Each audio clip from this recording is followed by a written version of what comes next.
right, it looks like we are live for our special city council meeting that's joint with the Canyon City Planning Commission. And we are going over, I believe, is this our last round of the comprehensive master plan? This is the last round of discussions on the various chapters associated with the new Uniform Development Code. Okay. And I also want to recognize Amy Schmischer, who is here, who's going to be sworn in officially as our new city council member here, not this Monday, but next Monday. So we're glad to have you here. As a matter of fact, if there's space, can she join us up here? We were letting her know she could join you on the dais if she wanted. Come on up, let's get a soft start.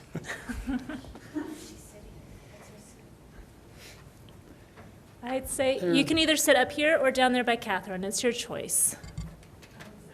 Okay, sounds good. And please feel free to ask questions and join in the comments.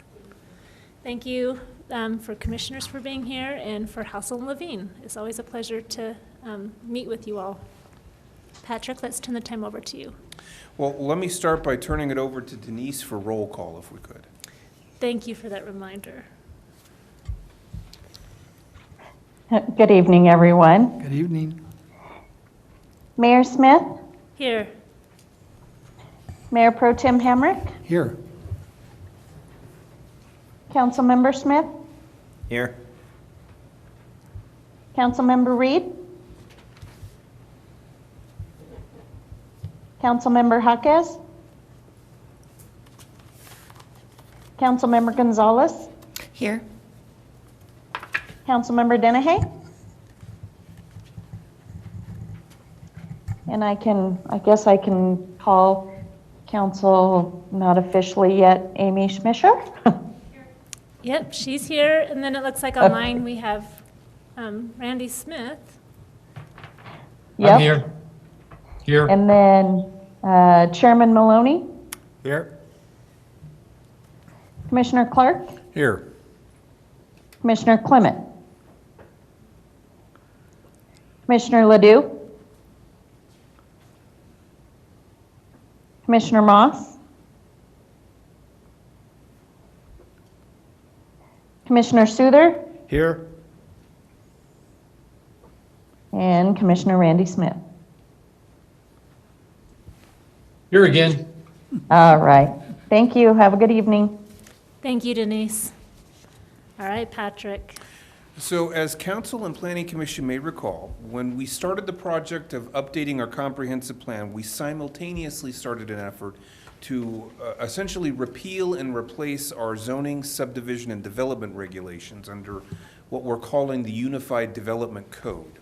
So earlier this year, back in February, you saw the first 5 chapters that dealt with zoning and some use-specific standards.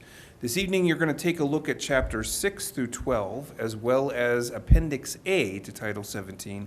That will be submittal requirements for the various kinds of land use elements. And the idea is we are taking what currently right now looks like this. This is Appendix A to Title 16, our zoning, subdivision, development regulations. And this is Title 17, all of our current zoning documents. And we're trying to consolidate this into a document that is roughly about maybe a third this size in terms of overall thickness and width, and we're going to be adding all kinds of graphics to it so that it's a bit more user-friendly.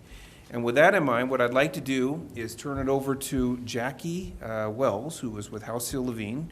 She has been working with me on the code rewrite, and Jackie, I believe, has a PowerPoint to present. You're on mute, Jackie. Thank you, Patrick. It has to happen at least once a meeting.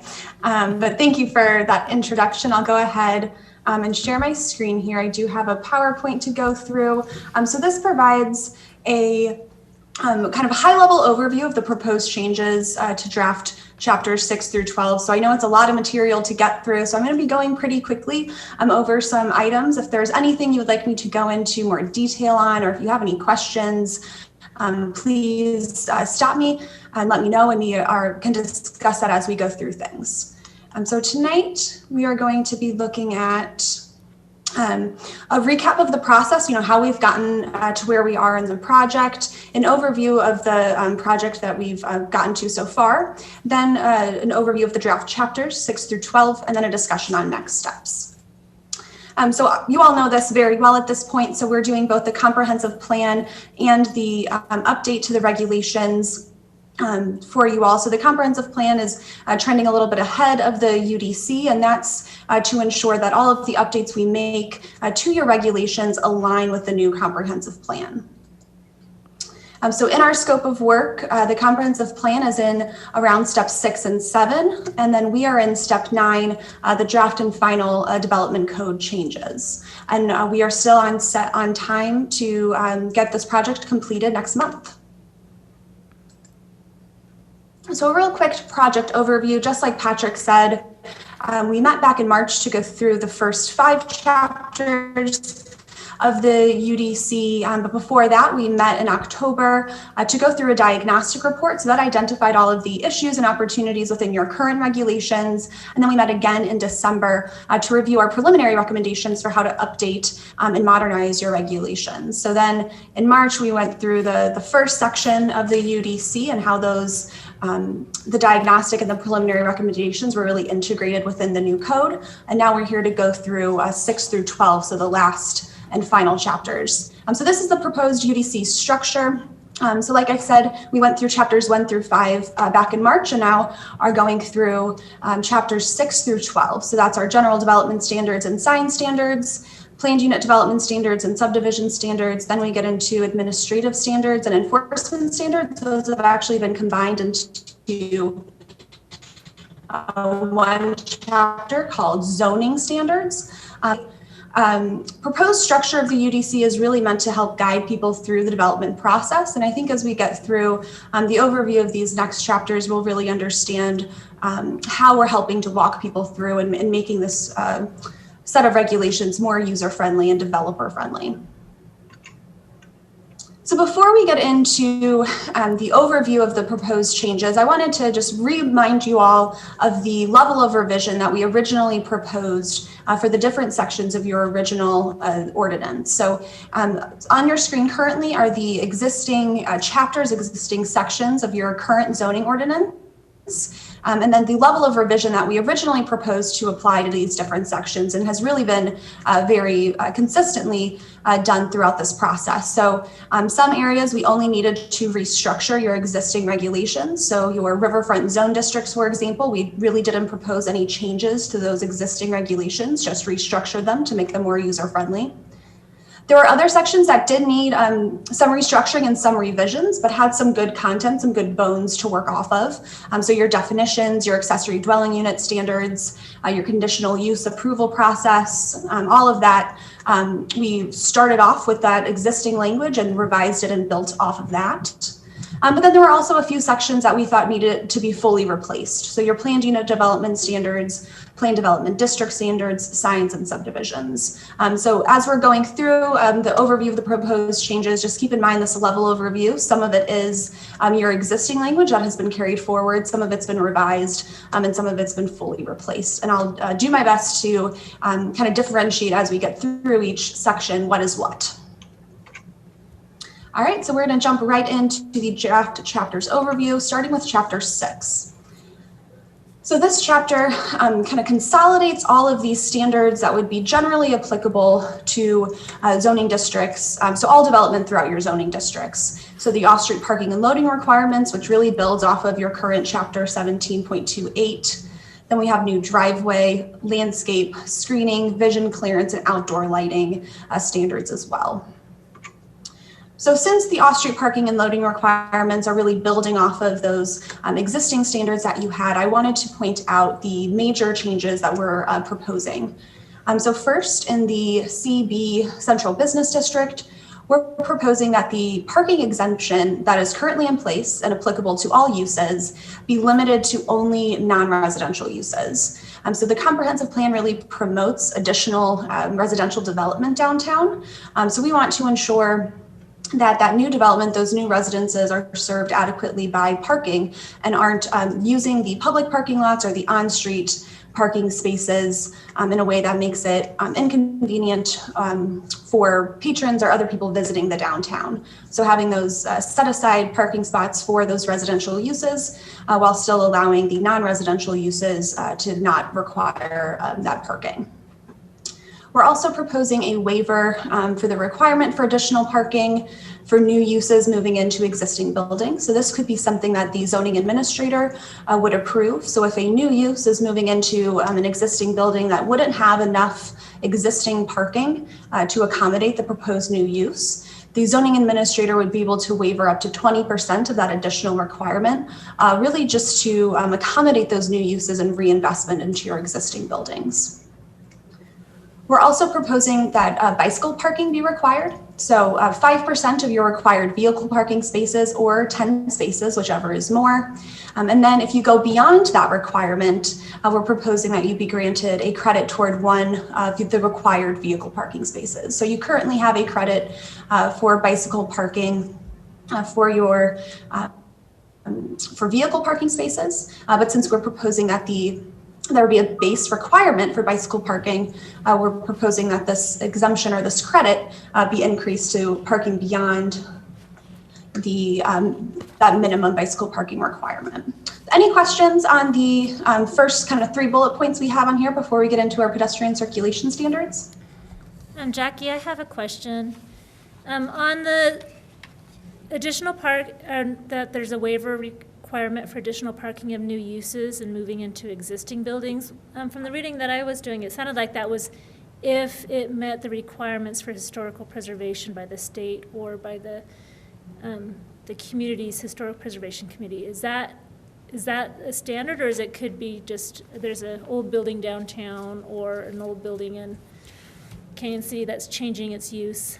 And it would qualify. So the way that the language is written currently, it would be any new use moving into any existing building. So it wouldn't be tied specifically to historic properties. Okay, so it wouldn't have to be a designated historic property. It would not, no. Okay.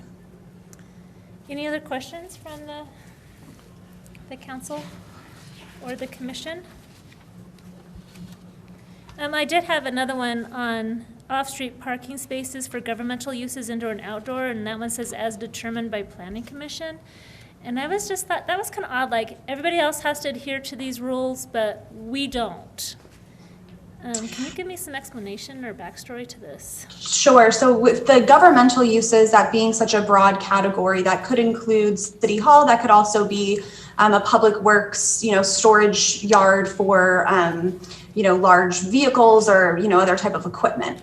So because that is a broader use, we didn't have any specific parking requirements established for it. If we wanted to establish those specific parking requirements, I would recommend that we break up that governmental uses category into more specific uses so that we wouldn't be requiring too much or too little parking based on the actual use that's associated with that governmental property. And to add on to what Jackie said, in a Colorado context, it's not just the city of Canyon City. Locally, you've also got Fremont Sanitation District, you've got the Canyon City Area Fire Protection District, you've got the school district.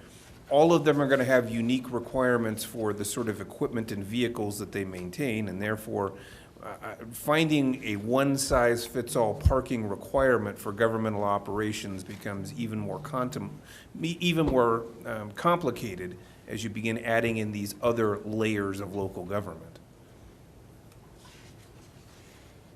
Are there any other questions from the Commissioner Council?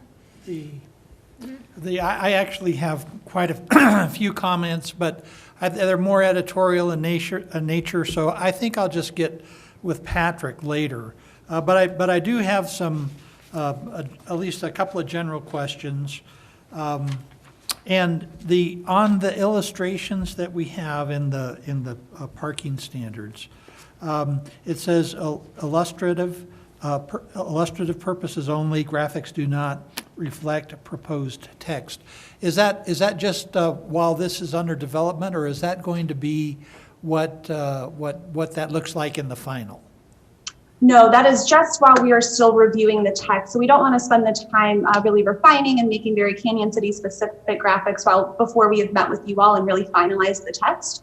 But we want to include the graphics so you'll have a visual kind of reference or cue to some of the standards we've included. So the references haven't been updated to be Canyon City text specific, but the general idea or concept behind the graphic does reflect the proposed regulations.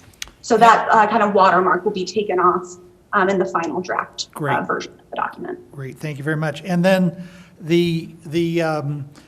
and what was kind of bothering me is that a lot of the tables have letters that are used that are not called out what they mean, and they do not match the graphics. For instance, we have A through F on parking space dimension requirements, but on the graphic itself, it's only A, B, C. So there's a lot of, there's not good correspondence right now. Exactly. So all of those things will be cleaned up. All of those graphics will be tied to the tables, tied to the text, once you all confirm that this is the text we want to move forward with. Great. Okay. And I had a question on page 9 on E1, and it's on on-street parking allowances and credits, that you could have an on-street parking in, a one-on-one basis towards meeting the off-street parking if you constructed sidewalks, curb, and gutter. But, I mean, there's a significant part of Canyon City that does not have sidewalks, curb, or gutter. And so I'm wondering how practical that is if you'd have just like one business that had, right in front of them, they have sidewalk, curb, and gutter because they wanted their off-street park or their on-street parking, but nobody else has it. And I don't know, I didn't know if that would be really super practical. Yeah, so those are standards that you have in your current zoning ordinance. So we did carry those forward because we thought the allowance to adjust your required parking spaces by having those on-street parking spaces would be, something that we would want to allow. If we think the allowance for curb and gutter might be onerous, or maybe we only want to allow that on-street parking where curb and gutter exists, that might be a direction we want to move to. But I think on-street parking without curb and gutter could get pretty tricky. And if you take a look at 4 Mile Ranch, go out there and drive the neighborhoods, you will see that you only have sidewalk in front of the houses that have been built, but you've got a number of lots that don't have sidewalks on them, and those sidewalks get built as the building permits are issued for the individual lots. So this is how Canyon City has been handling this issue. One lot at a time? Correct. Yeah. I will have to say, though, that I did have an opportunity to meet with one of our bigger developers that should be coming into town, hopefully, fingers crossed. And when I had an opportunity to meet with them, I asked, can you tell us, we're in the middle of this comprehensive planning. You're going to be doing some major development. What are some of your top issues that you would like to see us address in this comprehensive plan? And his number one answer was parking. And it looks, based on his criteria, that we seem to be meeting what he preferred. And so that was good to see that we made it less onerous and less demands for businesses to have so much parking. So that was nice. Yeah, that was a big driver for the update to this section, was really making sure that the minimum parking requirements made sense. And were not overly onerous, and also provided enough parking to serve patrons and clients and other, Canyon City residents who might be going to those businesses or uses. So I think we struck a good balance of not requiring too much, but not also requiring too little.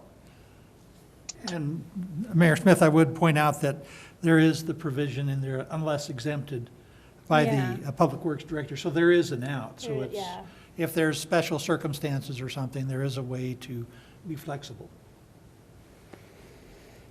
Yeah, that's exactly right. There's always going to be circumstances where there might be site conditions, maybe topographic issues that would make it impossible to provide those types of improvements on site. And rather than having people go through the variance process, we have sort of those exemptions or waivers included in the text at a more administrative level. Thank you. So, go ahead. Future All right, council moving member into Amy. the next section. Just a second, I'm sorry, was there Jackie. another question? We have another one. Hey, Future Jackie. council member. I apologize. No worries. Thank you so much, Mayor Smith. And my apologies, because I wasn't here, obviously, for the chapters 1 through 5, so apologies if this was covered there. Does this only apply to new structures and changes in use in structures, or will everyone be required to meet these codes in residential and current buildings? These will Yeah, apply to, these will apply to Go new ahead. developments. Okay, perfect. And then I was also wondering, are there changes in the minimum parking requirements? Are those part of the areas that you revised? Yes, so the minimum parking requirements were updated to be more in line with industry standard with national averages. So those were brought down in most cases. Okay, so they were brought down in most instances? Yeah, say they're brought down instead of increased, yeah. Okay, great. Because they were kind of high. Because there were a couple where I was just wondering if it had been vetted with kind of our local businesses, like the number of shelter residences. I think it was, you needed to have 1 parking spot per 3 shelter residents and things like that. So I was just curious if it had been vetted through some of our local organizations to see what they currently had and if it was working for them. Do you have an answer for that, Patrick? So we did get feedback from a lot of our local businesses when we were doing our outreach phase. We had a design charrette that we hosted. We also had a series of interviews with stakeholders in the community that have informed these choices. Thank you. All right, Yeah, so some of the employee-specific or, shelter resident-specific, those types of requirements, those are in your existing ordinance and were carried forward. It was the more sort of generalized retail uses, service uses, et cetera, that those standards were lowered. But for those that were more specific to uses in Canyon City, we didn't change those because those standards seem to be working for those more sort of niche uses like that. But once the Plan Commission and the City Council, once you all finalize your review and we incorporate all of your feedback, all of these draft chapters will be posted to the project website, and we'll be reaching out for public comment, additional feedback on the draft standards. So it would definitely be appropriate to, at that time, reach out to those types of stakeholders to see if the proposed standards are really in line with what they're hoping for or looking for. That's good to know. Thank you, Jackie. I think we're ready to move on. All right. So our next big change for the off-street parking and loading standards would be new requirements for pedestrian circulation systems. So these ADA compliant pedestrian circulation systems would be required to connect all buildings on a site to one another, connect building entrances and adjacent right-of-ways, and connect adjacent properties along a shared street frontage. So just like the other discussions that we had on the curb and gutter for the on-street parking, this would be sort of a lot by lot piecemeal development of your sidewalk network. This really can be the best way to, over time, complete your sidewalk network where you currently have gaps and encourage more pedestrian activity like is encouraged in the comprehensive plan. All right. So moving into the next section of Chapter 6, Development Standards, this is driveways. So this is a fully new section that would regulate single-family and two-family driveways, as well as multifamily and non-residential driveways. So our single-family and two-family driveway standards are proposed to be sort of broken into these areas that are shown on this graphic here. So the driveway would be the portion of the drive that meets the property line. Then after, in the purple area, we have the garage access drive, and then the yellow is the parking pad. So the blue driveway, we're proposing standards for both single slab and ribbon driveways. Single slab is your traditional sort of driveway, but the ribbon driveway is 2 ribbons of concrete or pavers, and then a grassy area in the middle. Stormwater absorption to lower your impervious surfaces. So we have standards for both types of driveways. And the big change here would be a maximum width of 20 feet at the property line.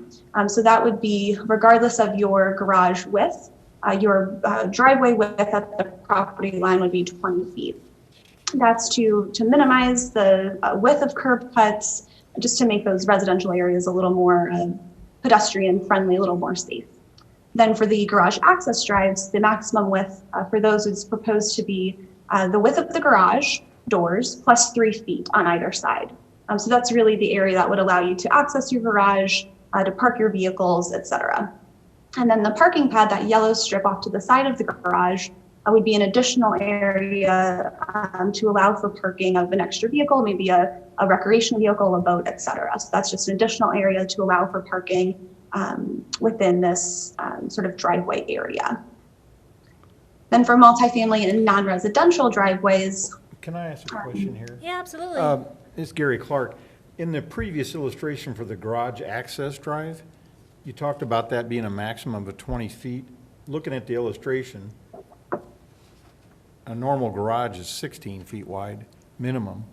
And if you had that by that illustration, and you can still have the parking pad 20 feet wide, that would exceed that original width requirement. The driveway is 20 feet. I think the driveway is 20 feet at the curb, at the street. That's correct. That the intent is that the driveway be limited to 20 feet, but that it could get wider as it goes into the interior of the property. Yeah, so if you look at the graphic here on the screen, the blue area would be the driveway. So that would be a maximum of 20 feet at the property line. And then when we get into this purple area, that's the garage access drive. And this graphic, again, is not specific to these standards, but the maximum proposed for Canyon City would be the width of the garage doors plus 3 feet on either end. Okay, all right, I got it, thank you. Of course. Of course. Any other questions on the single family and 2-family driveway standards before we move into multifamily and non-residential? I do, yes. This is Dolly Gonzalez. And I apologize, I'm not up to speed on this one. I haven't attended many of these meetings, but my question is, in the text it reads about the materials. I'm curious about the materials that that are required for these driveways. Councilwoman Gonzalez, that's page 13. You're on page 13. Oh, yeah, I went too far. Thank you. It reads,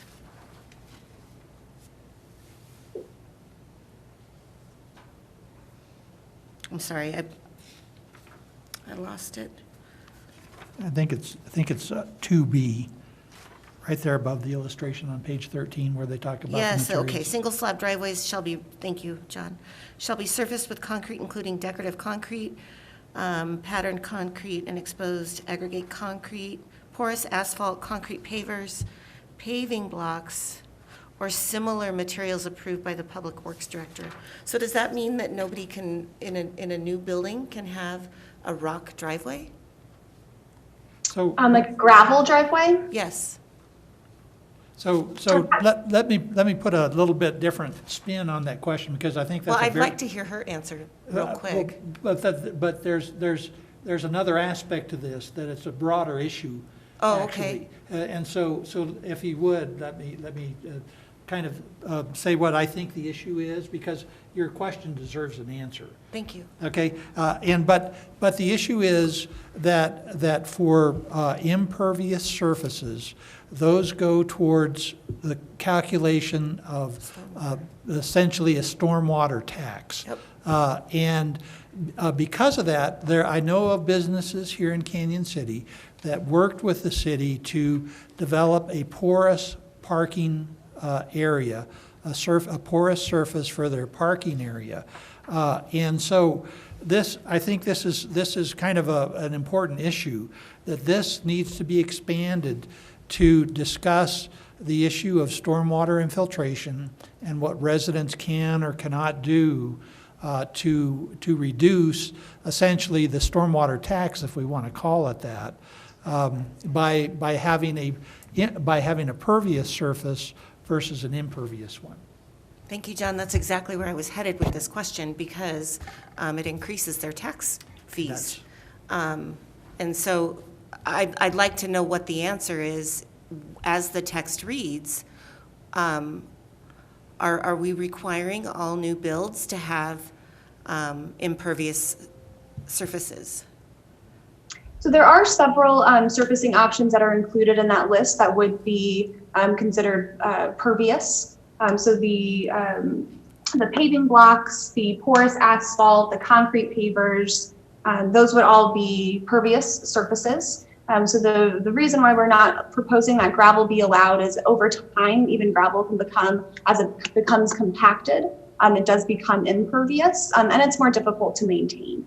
So we are proposing that gravel not be allowed for residential driveways moving forward, but we are including many pervious surfaces within the list of allowed surfacing materials. And then there is or similar materials approved by the Public Works Director. If there are new materials that come up after the adoption of the UDC that someone might want to consider, they could bring that to the Public Works Director and they could approve the use of that material. So, if I may, I don't find that answer adequate. I mean, there has been work done by the city defining what a pervious surface is composed of, and it's a multi-layer surface, or it's a multi-layer construct that resists compaction and maintains its perviousness over the life of the driveway or parking area. And so I think, I will repeat, I think this section needs to be expanded to include the issue of stormwater fees for impervious surface and specify the pervious surfaces that are allowable, and that we may have to go back to our memory banks here to pull that out, but there has been work done that define that as a first case kind of analysis, and because of the fee associated with stormwater, impervious surfaces, I think it's critical that topic be included in our UDC. We are more than happy to expand the list of the surfacing materials to include additional pervious surfaces. We can work with Patrick to get that list of materials that you all have done the research on and get those added here. We'd be more than happy to expand the list. That's a great point. It's materials and construction techniques. Okay, we'd be happy to get those incorporated. Dolly, did you have anything you wanted to add? No, I just appreciate, John, what you said, because that is exactly where I was thinking. Also, if we have a new builder that prefers a gravel driveway over a poured or any of these other surfaces, I think that we take that option away from them. So Yeah, 'cause if they we can force them revisit this. to do concrete, then they also have to do a retaining pond and all of Yes. those other things. Right, so I appreciate you saying that, John. I think it needs to be revisited. Well, and something to also consider for the requiring a driveway to go all the way to the street. I mean, there's a very significant percentage of homes in Canyon City that do not have concrete all the way to the street. They actually, in that little driveway area, it is gravel. And if we adopted this as is, all future houses would have to have the Madam, driveway. And I mean, maybe most neighborhoods are that way, maybe in other cities, but Canyon City hasn't quite Can I give an adopted. Madam example Mayor? of my Go ahead, Randy. Commissioner Smith. It's Randy. I was just going to say exactly what you were talking about, because in Dawson Ranch, there's a couple of builders, they do not finish the driveway in concrete, and that's left up to the resident himself. And not too far from Osprey Court, there's actually going to be a driveway. I don't know if you've seen it recently, but it's almost 100 yards. And I doubt that's going to be concrete. So concrete alone is going to cost them a fortune if they need to pour that as a requirement. So yes, I agree with Dolly and John and everybody that we need to revisit that to make sure that's possibly not a requirement, or at least rewrite it so that it's a benefit and not a liability.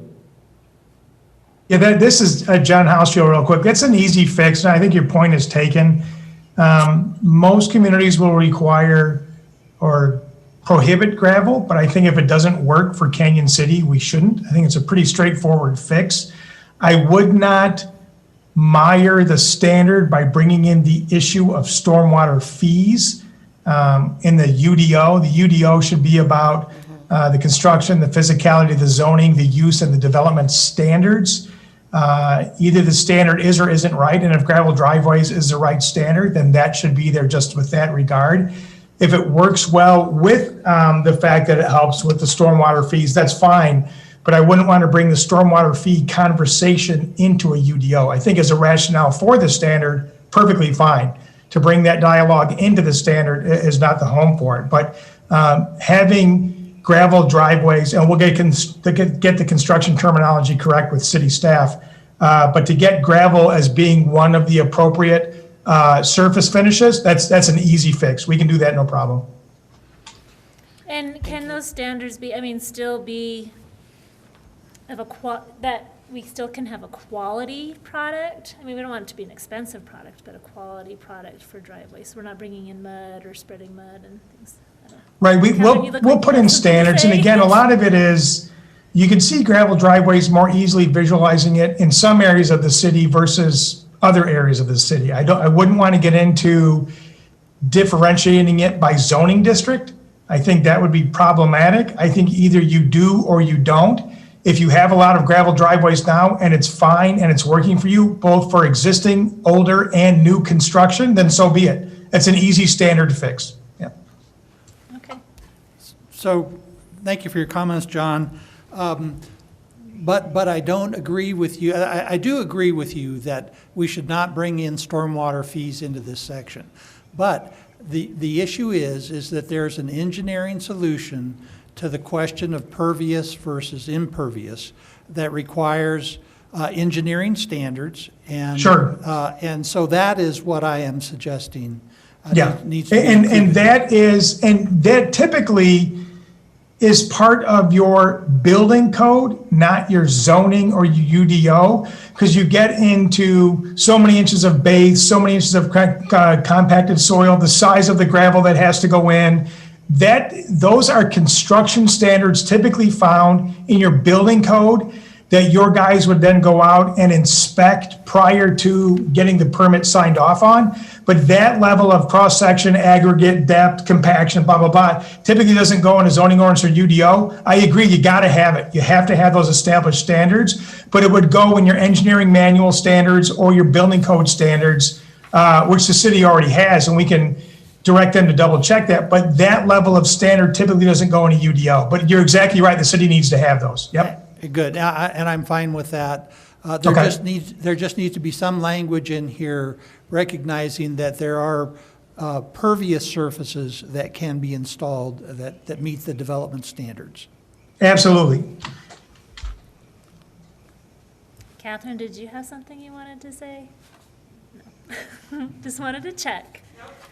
And I do want to also recognize that I know that part of the purpose of the comprehensive master planning is helping to push us to make some changes to bring Canyon City up to a little bit of a higher standard, and there's going to be some more on that subject coming up. But we at some point we do need to, be able to go up a notch or two as well. Yeah, and if I can real quick, that's a good distinction, and that's a balancing act, and that's why zoning has to fit the community in which it's being proposed, and one size doesn't fit all.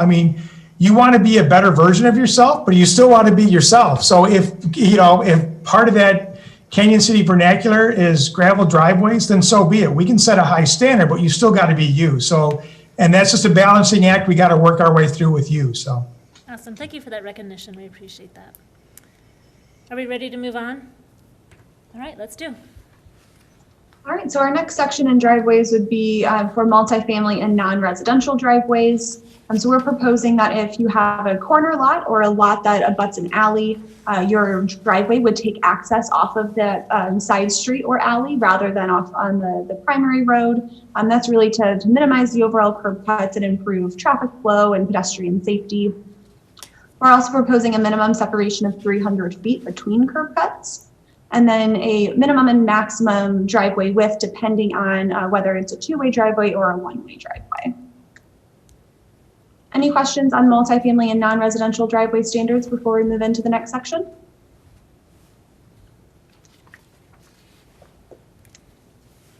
All right. So our next section is the landscape standards. This is a fully new section for the Canyon City UDC. So we are proposing that 4 landscape zones be established. So the first is the building foundations. That would be the area highlighted in this picture in yellow. Then the parking area perimeter, which is in the purple, parking area interior, which is the blue, and the transition zone, which is in the green.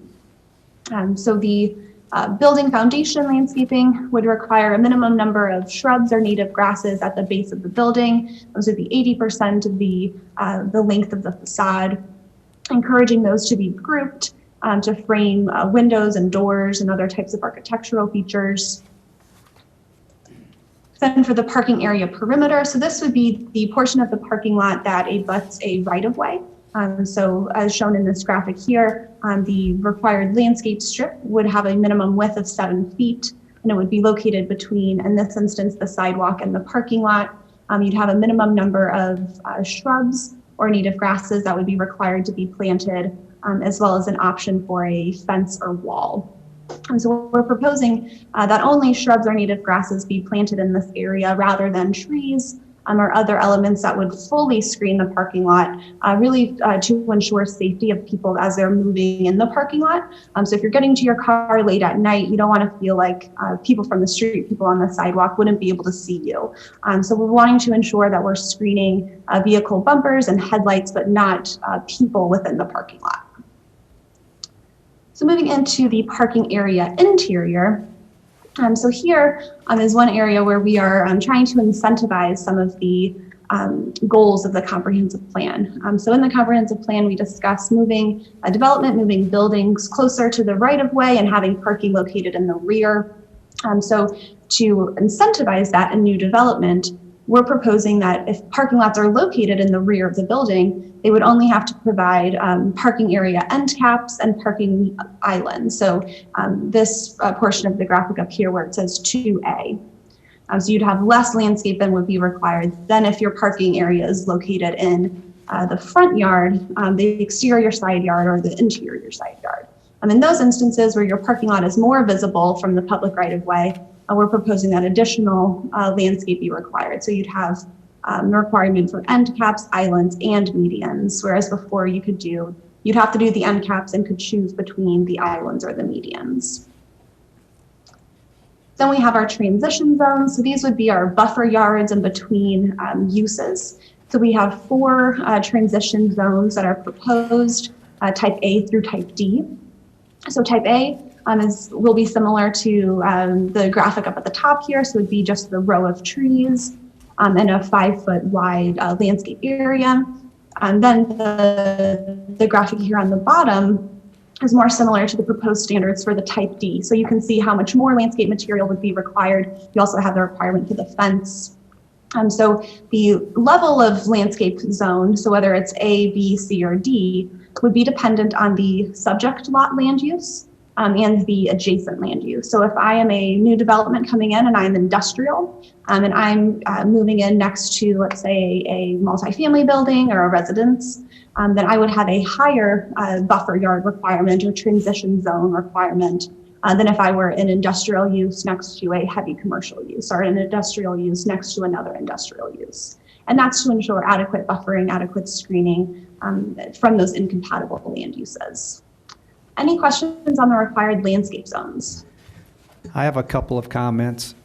In reference to the staff to inspect the plantings and then inspect once you got the 6 months and if they die, and then you have like the 18 months, that gives a little bit of extra work for staff. And another thing that I've experienced being on a tree board before is that sometimes the people that are doing the inspecting don't have the knowledge about trees and shrubs and everything. So what we did there is we made a listing of acceptable trees that could be planted, and we also had, you know, in this case, maybe something could be done with acceptable shrubs, and just so that it makes it easier for the developer that they know the types of materials that they can use. Because a lot of times what happens is the landscaping gets done at the very end, and they're in just such of a rush, to get their final approval, that I've seen cases where they planted trees right under power lines. And then once you have some of these investments, because landscaping will really makes a lot of improvements, but at the same time, if it's done wrong, it can be very expensive to fix. So those are just, just some comments that we might consider. And in the ordinance that we had in Kansas City, we did not, we originally had street trees, a listing in there, but what we did there is we just changed the ordinance and we said that the Parks Department has the acceptable listing, and that was mainly for the street trees. And that way you'll give them, trees up to 30 feet, maybe 30 to 50 feet, so that they have an idea, because a big tree can really ruin a parking lot fast. All you got to do is look at some of the street trees we have in town, and they do a job on sidewalks. So I think that at this point it would be very beneficial maybe to get in touch with the Parks Department, who has staff that's knowledgeable on that, and have that type of a listing put together of the different acceptable plants and trees. That is a great idea, and I love the idea of having that list live outside of the UDC and with the Parks Department, so that they can update it as they see fit, rather than going through the whole text amendment process for the UDC and just referencing that list here in the code. So we can definitely circle back with Patrick, get that list pulled together and get a reference included within the UDC for that. That's a great idea.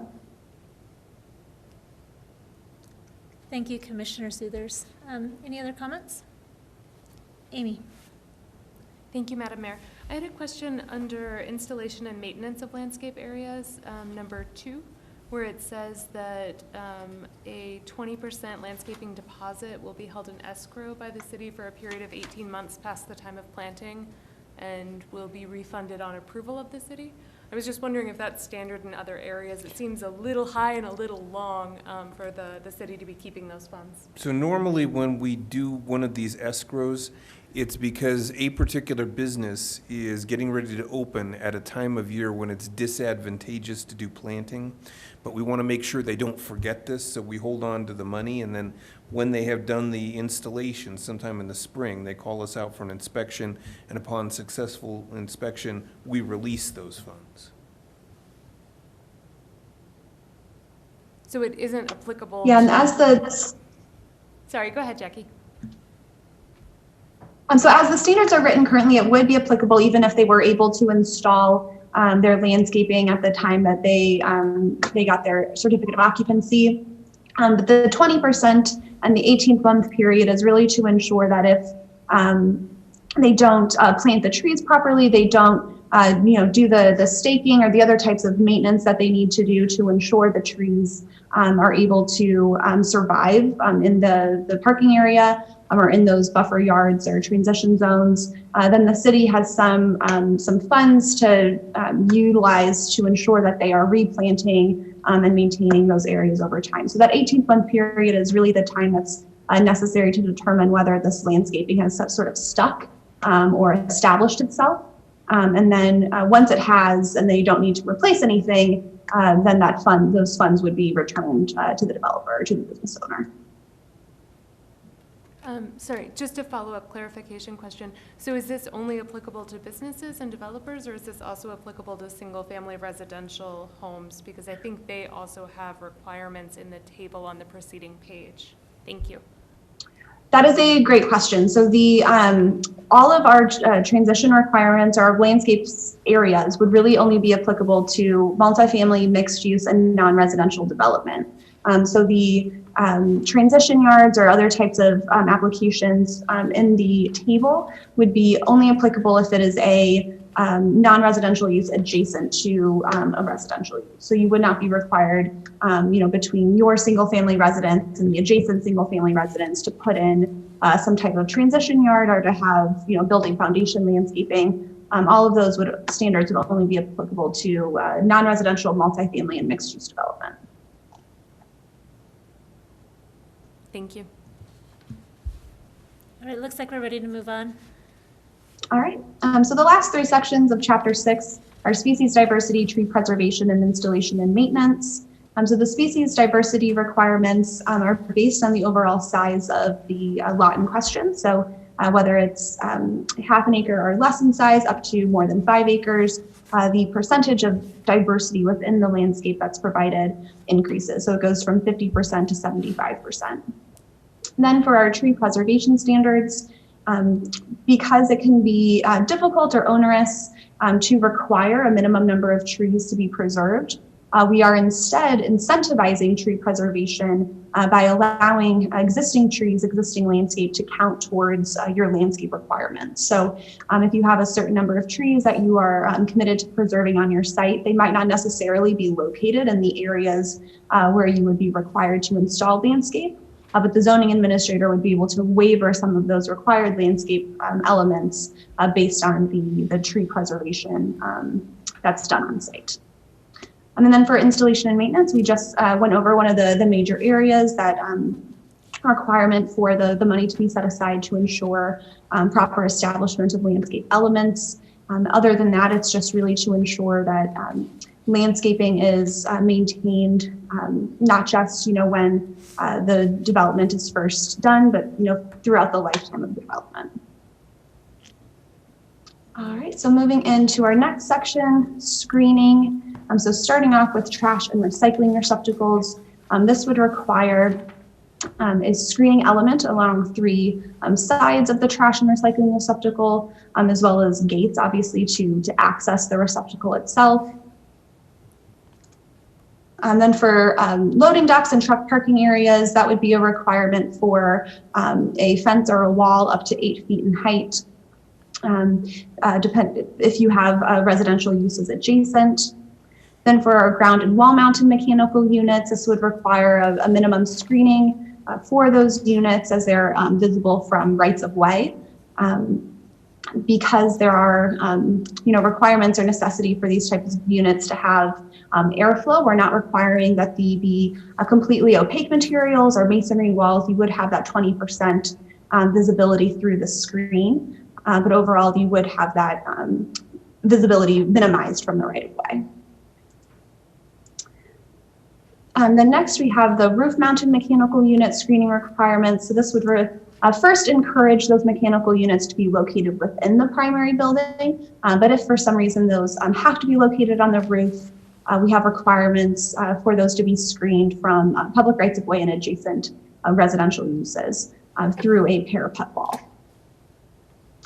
And then last but not least, requirements for drive-throughs to help minimize any impacts of the intercoms, the menu board lighting, the headlights, etc.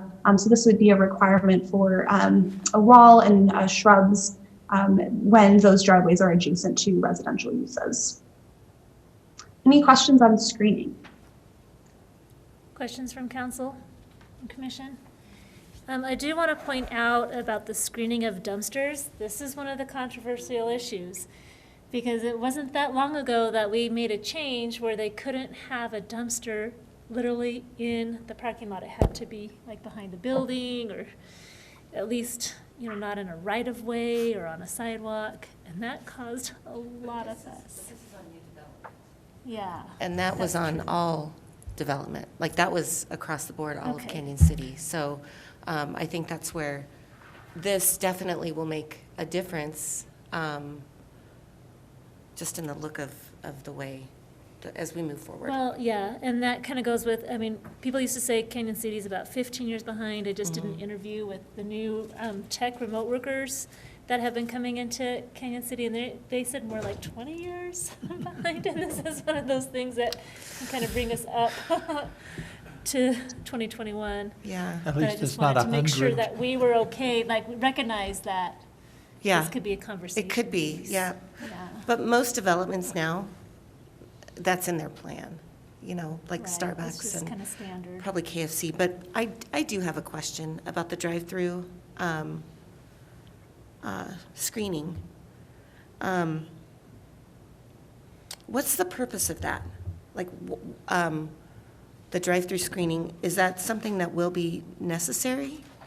I think it's just for if it's next to residential to Okay, kind I of, didn't get to read it all the way through, that's why I wasn't sure about to asking kind the question. of shade the headlights from a drive-through heading into your living room window type Okay. thing.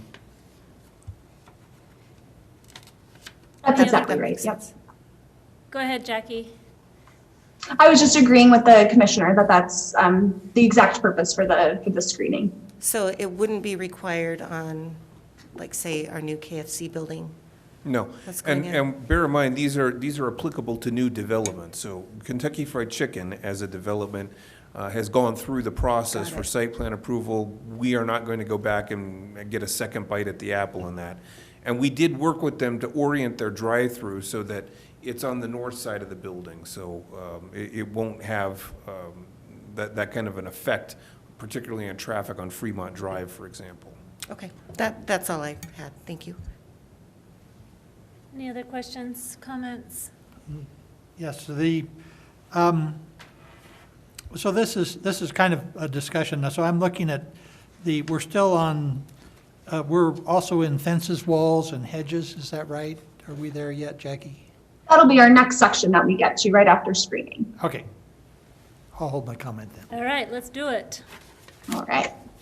So fences, walls, and hedges, we have some new standards proposed here. So first we start off with general provisions. That sets up some general requirements for the location and construction standards of fences, really to ensure that people aren't locating fences, right at their property line, where it could conflict with neighboring properties, within any sort of easements or other areas where they really shouldn't be locating their fences. And then for the construction standards, just to have some minimum standard to ensure that fences aren't falling over, they're not vulnerable to high winds. And then as we get into the more specific standards for fences, we break those into fences on lots with single family or two family uses, and then fences on lots with non-residential mixed use or multifamily uses. So the single family or two family use fence standards are again broken down into fences in front or street side yards and fences in interior side and rear yards. So in the front and street side yards, you'd have a maximum height of 4 feet, unless your street side yard fence is located 10 feet from the property line, then that could go up to the maximum height of 6 feet. If there's some landscaping or softening of that fence area between the fence and the sidewalk. And that's really to encourage a nicer pedestrian environment in our neighborhoods. So as you're walking around the neighborhood, you're not just walking up against fences, you really have a nicer environment. And then for the interior side and rear yards, allowing those fences to be up to 6 feet tall. We're also proposing some new standards for fence materials. So in our front and street side yards, we're proposing that chain link fence not be allowed, but that it be allowed in the interior side and rear yards. Then for fences on lots with non-residential mixed use or multifamily uses, fences would be restricted from front yard and street side yards, except for your industrial areas where they could be in the street side yards as well. And then you'd have a maximum height of 8 feet in those districts. Any questions on fences, walls, and hedges?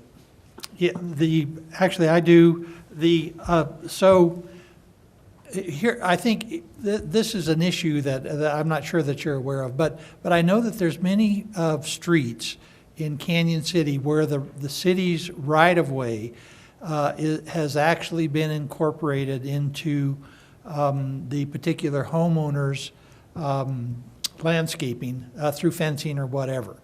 And so I guess the question is, does this apply to replacement fencing or first-time fencing? Where does the application come in?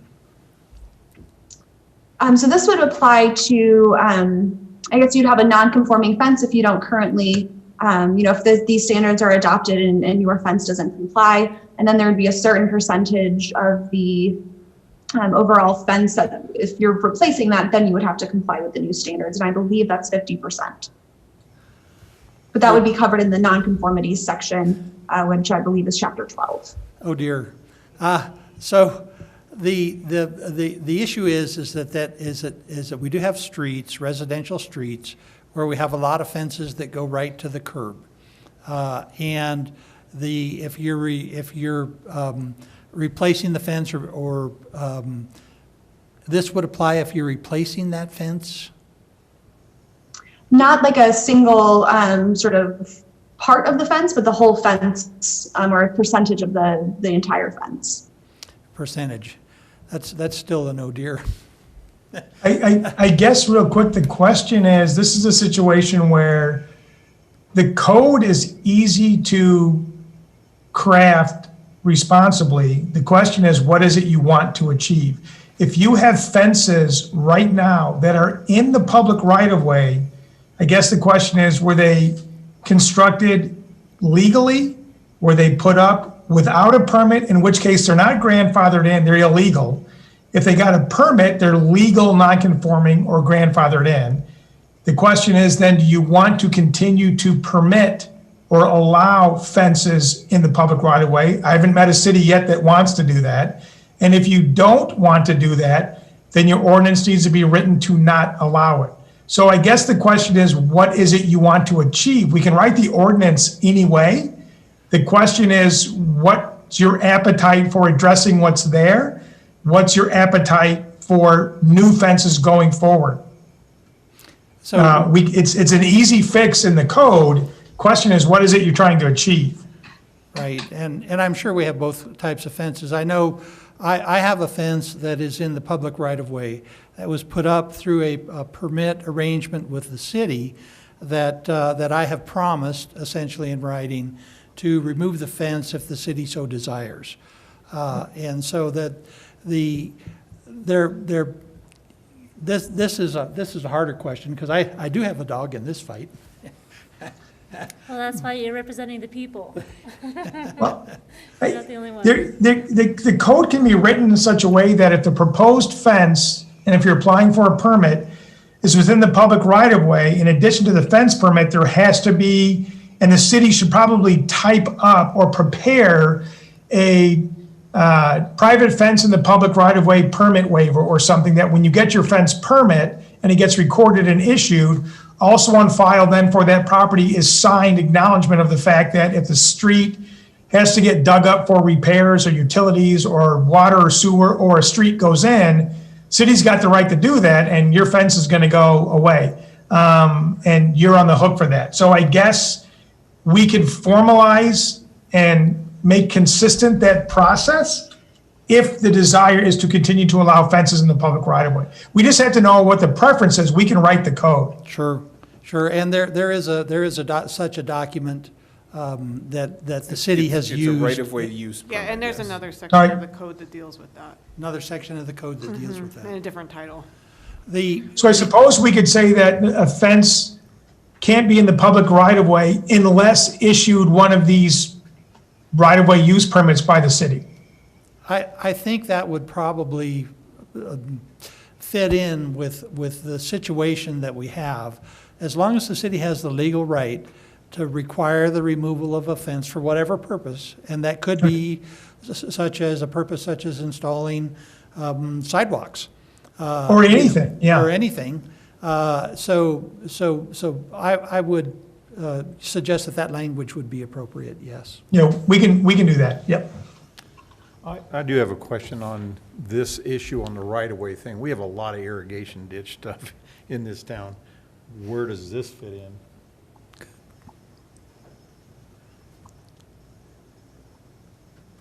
There's a lot of right-of-way area, like in front of residences, that have a ditch water and a ditch in front of their house, and that is definitely not their property, but they have a maintenance requirement for it.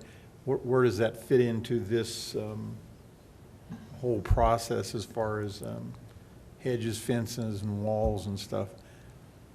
So I think it's covered by the drainage structure. That's what I would, if I was interpreting the code, that's what I would consider a drainage structure, even though it's a ditch. Right. We Right. can certainly add ditch or canal in there, and so it's only 18 inches.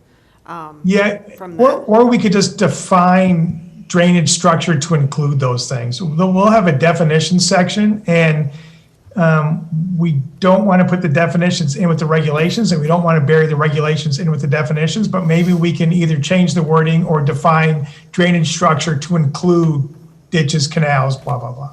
I think we should. Okay, 'Cause that's a good catch. There's a lot of issues in relationship to this irrigation ditches. Yeah, and that is one of our unique qualities, that we still have the ability to Yeah. have irrigation ditches. Catherine, did you have something else you wanted to comment on? No, I was just gonna King say, census. we take the role of the king, and those right-of-ways are property, and we can remove anything from it, so. You do have the legal right to do that, so. I'm not going to quote you on the king thing. Go ahead. Yes, Amy? Thank you. I just had a question on the barbed wire. It looks like it's not allowed unless it's in the industrial district, and I just wanted to see if there was some way to include agricultural uses as well. I know some folks still use it for cross fencing if they have larger land, and it looks like right now it's just for the I district, which I'm assuming is industrial. Correct. Yeah, we could expand that allowance for agricultural really used properties, maybe properties over a certain size with the agricultural production. There is not a specific district for ag uses, so that wasn't called out specifically, but if we would like to accommodate agricultural uses to have those barbed wire fences, we could add that in as well. Yeah, that's another unique part of Canyon City, is that we still have agricultural properties within our boundaries. Well, we don't have any agricultural zones. We do have people who have large lot acreage properties that are zoned rural living residential or R1 that, you know, because of the size of their property, the code allows them to have livestock on the property, that sort of thing. But we don't actually have an agricultural zone in Canyon City. Right. Right, so we can work with staff to figure out what that trigger would be, when you would be allowed to have barbed wire for agricultural use. So maybe it is if you're allowed to have livestock, you can also have barbed wire, maybe it's a certain number of acres. But we can work through what that trigger would be to help define, to be more specific to those agricultural uses. Thanks. It's a good catch. Yeah, that is a good catch. Yeah, we have some property that literally has some barbed wire fencing and cows, and I love it. So it's very beautiful. All right, are we ready to move on? Okay. All right. So our next section is vision clearance. So this establishes standards to ensure visibility at the intersection of two streets, or at the intersection of a street and a driveway. So as this graphic shows, those yellow squares, or excuse me, yellow triangles would be our vision clearance area. So it would be a distance measured 15 feet from the driveway, 15 feet down the street, and then a line that connects the two. So you would have standards for what could be constructed or erected in these areas. So it'd be nothing over 3 feet tall, just to ensure visibility. Any questions on vision clearance?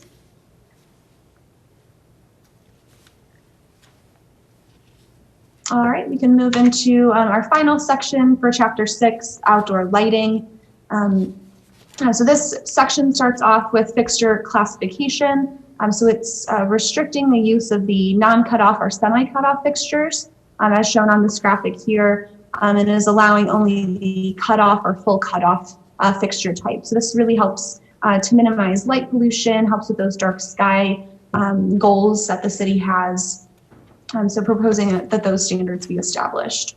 We're also proposing some new standards for LED fixtures. We're not proposing that LED be required, but that if it's used, there be some specific standards that go along with them, including color rendering and color temperature. So those are two standards that are applicable to LED fixtures to ensure visibility. Color temperature is especially important. If you have too low of a color temperature, everything looks pretty yellow. If you have too high of a color temperature, everything looks pretty blue. And in those ranges, it can be difficult to see, to have that visibility, especially in areas like a parking lot. It would be really important to have that sort of middle range, that white light. We also have proposed standards for pole-mounted outdoor lighting, so where those can be located and how tall they can be. We're also proposing maximum light levels at property lines. So regardless of the amount of lighting that you have on your property, if at the property line you're less than 1/2 maintained foot candles, then you would be within the standards. And then we're also proposing some new standards for how to measure light levels. So just everyone would be on the same page as to how those new standards would be measured. Any questions on outdoor lighting?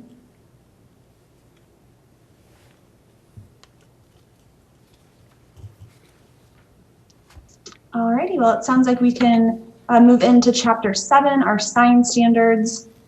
So first and foremost, this chapter has been updated to comply with a Supreme Court decision that came down in 2016 called Reed versus the Town of Gilbert. So in this case, the Supreme Court clarified that commercial and non-commercial sign copy is protected speech under the First Amendment. So that made it so municipalities are no longer able to regulate signs based on their content. So many municipalities currently have sign standards that are based on their content specific.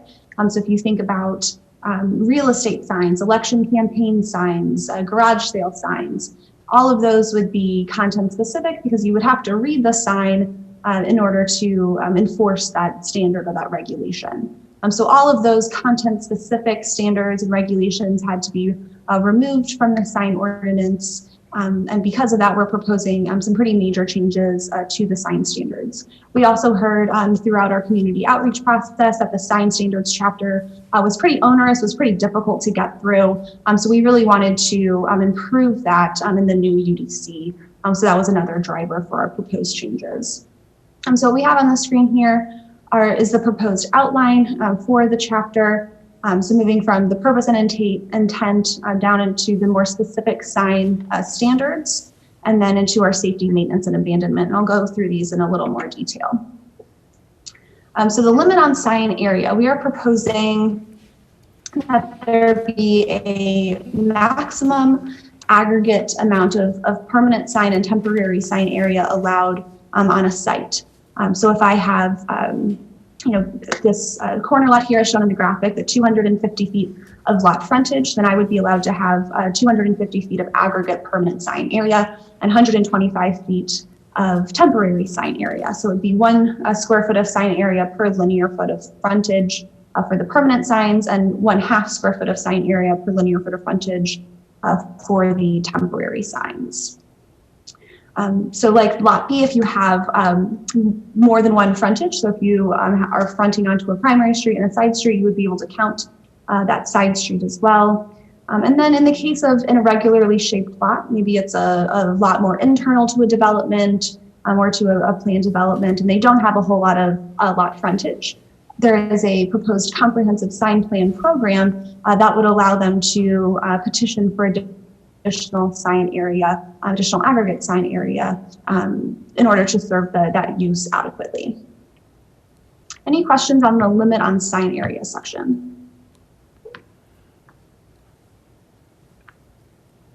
All right, moving into sign measurement.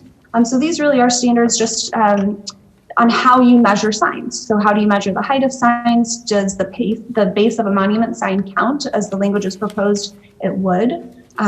For sign area, it's that polygon, that shape that goes around the sign copy or the sign backing, if it has one. And so again, that would be encouraging those individually affixed letters or maybe higher quality signs that are just affixed to the building. And then our next section is the permitted sign types. So this summarizes all of the permanent sign types and temporary sign types and indicates where they are either permitted or allowed. So the permitted sign types would require a sign permit. The allowed sign types would not require a permit. So those would be allowed without one. So those include the sandwich board signs and the post signs or yard signs.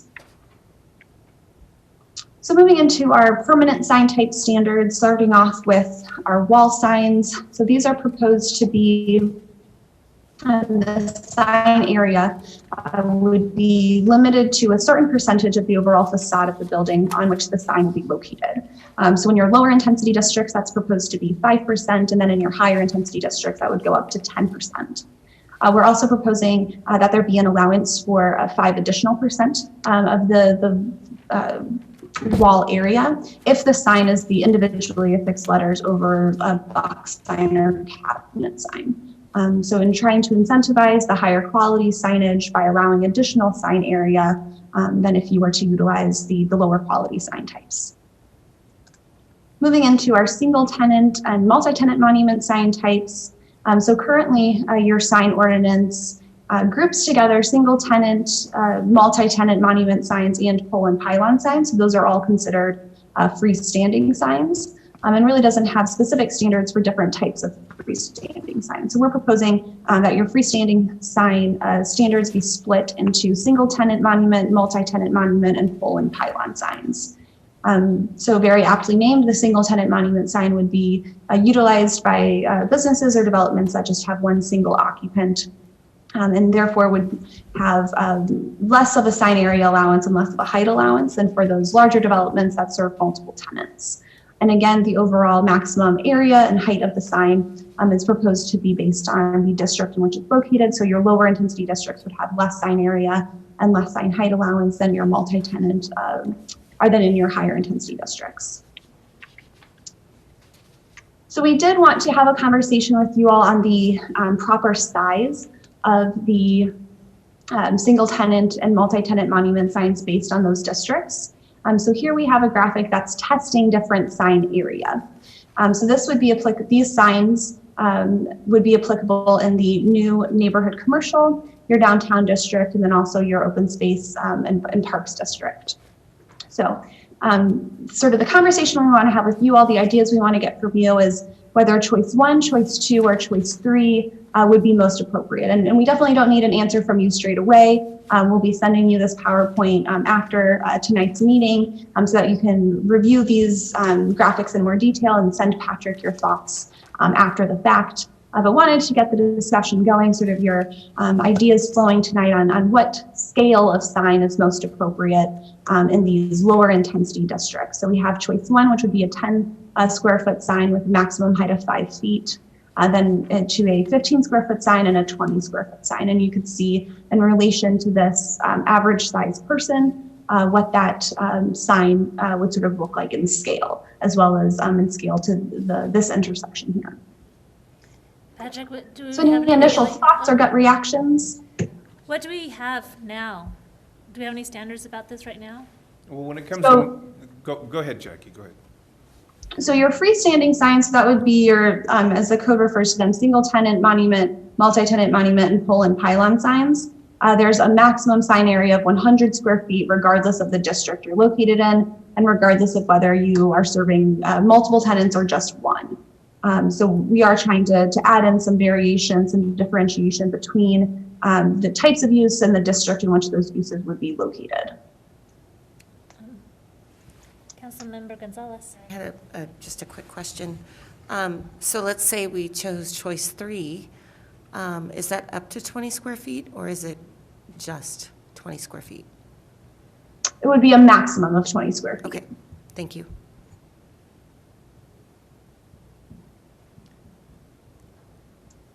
Well, you probably want to get a feeling of where we're at so you know how to move forward. Is that right? Well, I believe Jackie said that we are going to be sending you a copy of this PowerPoint after the meeting so that you can, weigh in with your choices as to option 1, option 2, or option 3 for maximum sign areas. But we're introducing the idea of the scale and the scope of signs here. On a personal note, I will say I am much happier with the way this is drafted than our current sign code. You can tell our current sign code was probably written by a lawyer 20 years ago, 30 years ago, something like that, because it does not read in a way that a layperson who doesn't do signs for a living can interpret very easily. Patrick, can you give us some examples in town, specific examples in town of where these signs would be applicable? So we do not have an NC zone at the moment. We do have a CB zone. That's our Main Street Central Business District. So for instance, if we had someone with a property on Greenwood Avenue, for example, that's in the CB zone, these would be your choices for kind of a freestanding sign that they could put right back of sidewalk up against the street as a freestanding monument. And again, if you're talking about, for instance, CB, or I would even argue the open space, parks and recreation, we got inverted letters there. It should be OPR, but you're dealing with a much more pedestrian scale for the sign, and therefore I think limiting the size of the sign is far more appropriate. If you're much more highway-oriented, I think you can be in C, general business, or in NC, which would be your regional commercial kind of districts. I think you could probably make an argument for a larger footprint sign. Only because if it's oriented towards highway viewing, you're going to want to be able to capture that snapshot image of when someone is driving down the road, aha, this is the business. Well, and on, I guess between 15th and 13th, there's several examples of that. And just past the roundabout where Zerby's is, they got a good example of one of these on the property also, freestanding.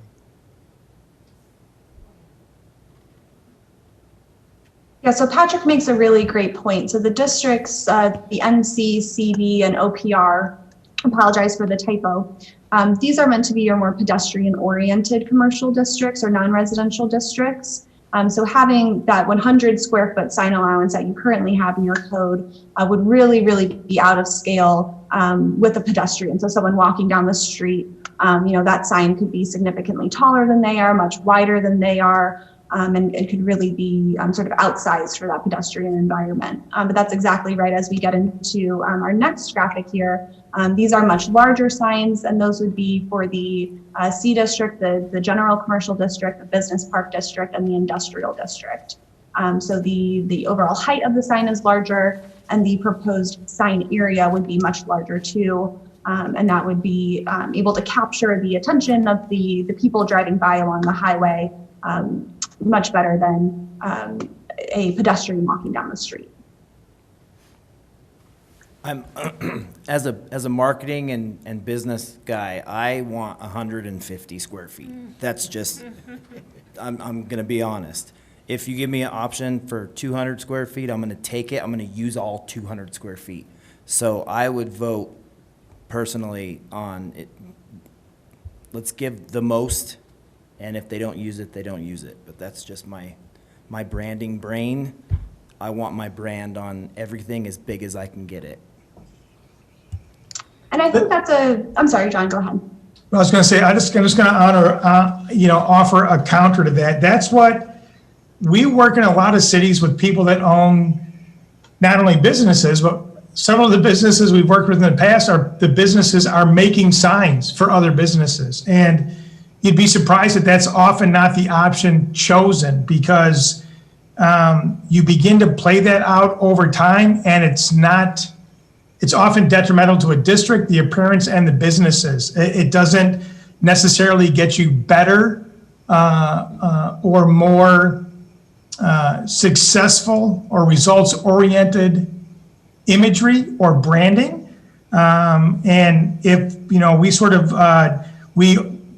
we tried to scale it with the size of buildings. We've never done this in a place where after the fact a business said, my signage is too small, or I can't work with this, or now that I see it up, I wish I would have had bigger. So we hear what you've said a lot. We write this with the optics of being very business friendly and not onerous or restrictive. We will often hear sentiment exactly what you just said, but I've got to say, in doing this for more than 20 plus years, that's never held to be the opinion at the end of the day once the ordinance gets established and signage starts coming online.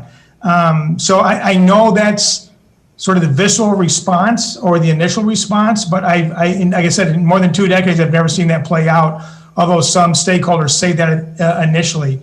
That's why we do a sliding scale and proportional percentage with maximums, because it results in very attractive, very effective, highly visible signage, whether it's monument, window, awning, canopy, freestanding, ground mounted, or wall.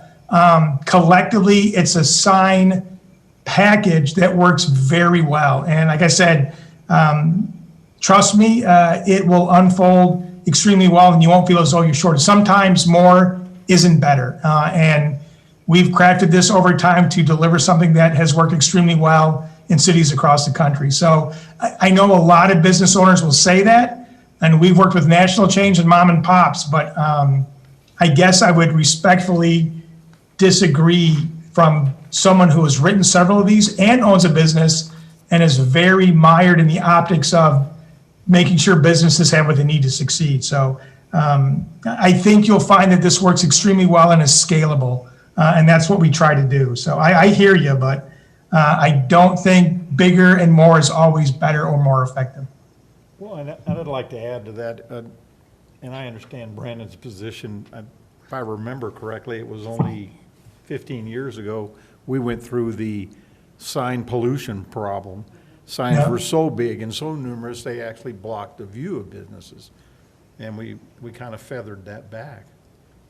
Well, I want everybody else's sign small, but I want mine the biggest. Oh, I understand that.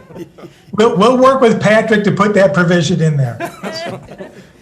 Councilmember Gonzalez? So, I guess what I like about choice 3 is giving people the option to go small or big if they wanted to. So if Brandon wants a bigger sign than mine, he can do that. But I want to go back to, can we go back a couple of pages to the painted signs on walls? Well, before we go back, can we finish the conversation on this? Is there anyone sure. else that wants to give some feedback? I think now that I've seen this and now you're introducing it, I think I'm gonna have my eyes out and watching and Yeah. looking and kind of deciding. So I'm grateful to have that seed planted. Bear in mind, what we're talking about, in addition to these kinds of freestanding monument signs, what we're talking about is, there is, for lack of a better term, a bank of sign area that a lot will have based upon its street frontage. And it will be up to the individual business owner, or if there's, multiple businesses in a particular lot, it'll be up to them to determine how they want to allocate the use of that bank of sign area that they've got. They can do, if we give them the option of choice 3, and they're in the C General Commercial District, they can do a 50 square foot sign, but that's going to cut an awful lot out of the bank of sign area that they would otherwise have for wall-mounted signs, for blade signs, for awning signs, for window signs. So there's a trade-off that comes into place. If you want Brandon's big sign, the trade-off is going to be you're going to get cut with sign area elsewhere. So I see what you mean by banking. It's an overall, for the entire property. Correct. Okay, all right, Dolly, I think, are we ready for her to go back a little bit? Okay. What page are you on? Page 45. I just, I think I would like to see that if we're allowing a painted wall sign on new buildings, that it, I don't know how to say this, but that it be professionally painted. I don't know how else to say it, but sometimes good it way of looks saying really it. bad. Sometimes it looks really bad. So, can we add that in there? Here's the challenge. With the Supreme Court ruling, we cannot regulate in any way, shape, or form content. So someone might get up there and paint a sign that you think looks horrible. In fact, it may very well look horrible. But the content and the appearance of that sign cannot be regulated, cannot. I know it's not fun, but when the Supreme Court ruling came down a few years back, it made 90% of sign ordinances across the United States, or some component of them, no longer constitutionally viable. So the challenge is, we can regulate the size, the location, the mounting mechanism. You can regulate a lot, but it would be very hard for the ordinance to regulate that it be, like say, professionally painted. By what would define a professional painter? Straight lines. It's something that's increasingly difficult to regulate, because we can't regulate the content of what that sign looks like. So I think if I can kind of jump in here, there's specifically one place in town that just took a can of spray paint and sprayed right on top of their stucco, and it's not squared or straight line. The letters are all mismatched shapes and sizes, And I think that's what you're trying to get at, right? Is- Yeah, so, Like- That would be classified as modern art. Yeah. Modern Artistic expression. What it would be classified as a constitutionally protected sign. Right. yeah. Okay. Can we, Unfortunately, yeah. can we take painted signs out? Can we what? Painted wall signs, those could be completely prohibited if you would like to. So currently painted wall signs are allowed without a permit in your central business district. So you see them on the front facades of buildings, on the side facades of buildings. They're sort of all over the place, a little bit unregulated at the moment. But So the standards that we are proposing here would limit those painted wall signs to only side facades. On the front facades, the facades facing Main Street, you would be required to have those more professional, permanent sign types of the individually affixed letters or the raceway letters. But on those side streets, numbered streets, you would still be allowed to have your painted wall sign. But based on the direction of the commission and the council, if we want to completely prohibit wall signs altogether, that's definitely something that we could incorporate and include in the code. Madam Mayor, wouldn't that kind of do away with murals, though? Well, With what? this is just what I was going to say, if I can interject real quick. Most communities we work in don't allow signs to be directly painted to the building. That's most communities, not all, but most. And some communities, to get around the issue that you just raised, murals, is if it's directly painted to a building, it's not regulated in the sign code, it is considered to be a mural. And then mural, because it's not regulated as sign or protected speech, because it's not a sign, it's a mural for artistic purposes or whatever. Then you could try to permit or set up regulations for murals or standards through which murals could exist in your downtown or wherever. But murals would not be part or regulated as signage. As soon as the signs are allowed to be painted directly to buildings, and that's considered a sign, we cannot regulate the content. If it's not considered a sign and is considered a mural for artistic reasons, then you may have the ability to have a Canyon City mural program or whatever, and then say what isn't a mural. But as long as they're regulated as signage, you cannot regulate the content. That's the challenge. So I'm okay with getting rid of it altogether. So, Well, we got a couple of murals I don't know that everybody'd be thrilled to death if we got rid of. No, she's just saying. For Well, painted and I would- signs, I not would murals. Just point- painted Wall signs, signs not being murals. eliminated. I would also offer that for every bad example of a painted sign that we've got on a building, we've also got signs like the one at World's End Brewery, which looks very nice. The painted area on the facade at the Bridge Youth Center on Main Street is another one that looks pretty nice. If you eliminate painted signs entirely, those will eventually go away. They'll be legal nonconforming until such time as someone wants to move into that space and do something different, and then the painted element of that goes away. And I would say, think carefully if this is what you really want to do. So I like the uniqueness of a painted sign, now that you've pointed out some other places that they're displayed.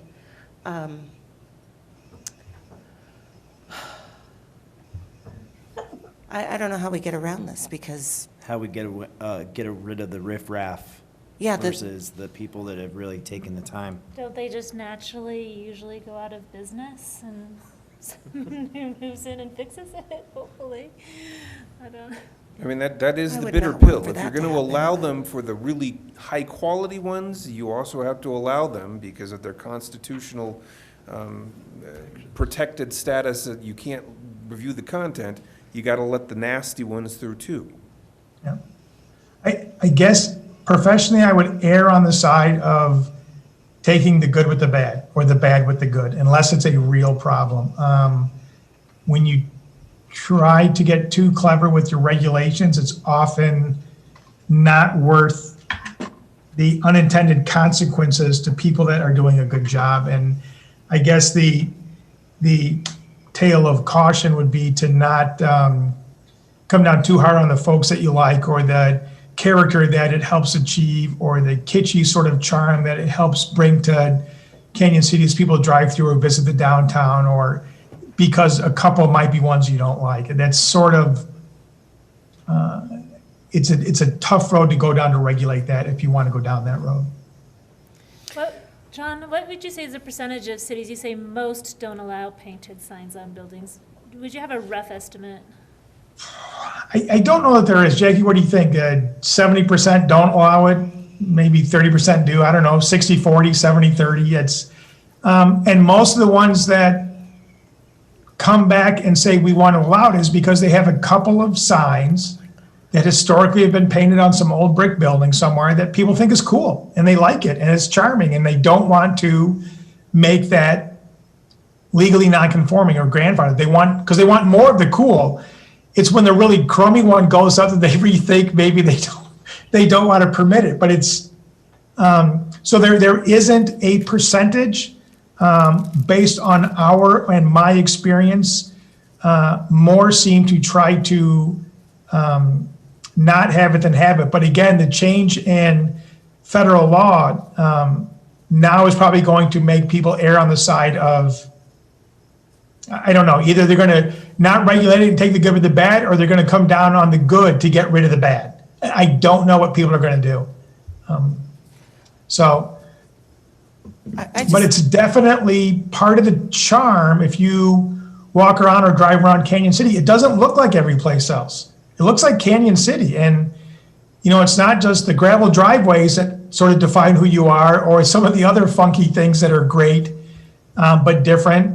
Yeah, your wall painted murals and signs are unique to you guys, and some are great, some are not, but they're all Canyon City. So, I know that doesn't help a lot. No, I appreciate that discussion. I appreciate that you said that. I also want to say, though, that this place that we're referencing has some of the best street tacos I've ever tasted. And I feel, no, I'm serious, they're very good. So I feel like they're doing themselves a disservice by having poor signage when they have really great food. Now, as a patron, you could probably point that out to them. I think as a municipality going and telling them, well, the sign that you've got up there is really ugly, so you're going to have to remove it, that falls into a very, very difficult to defend position legally.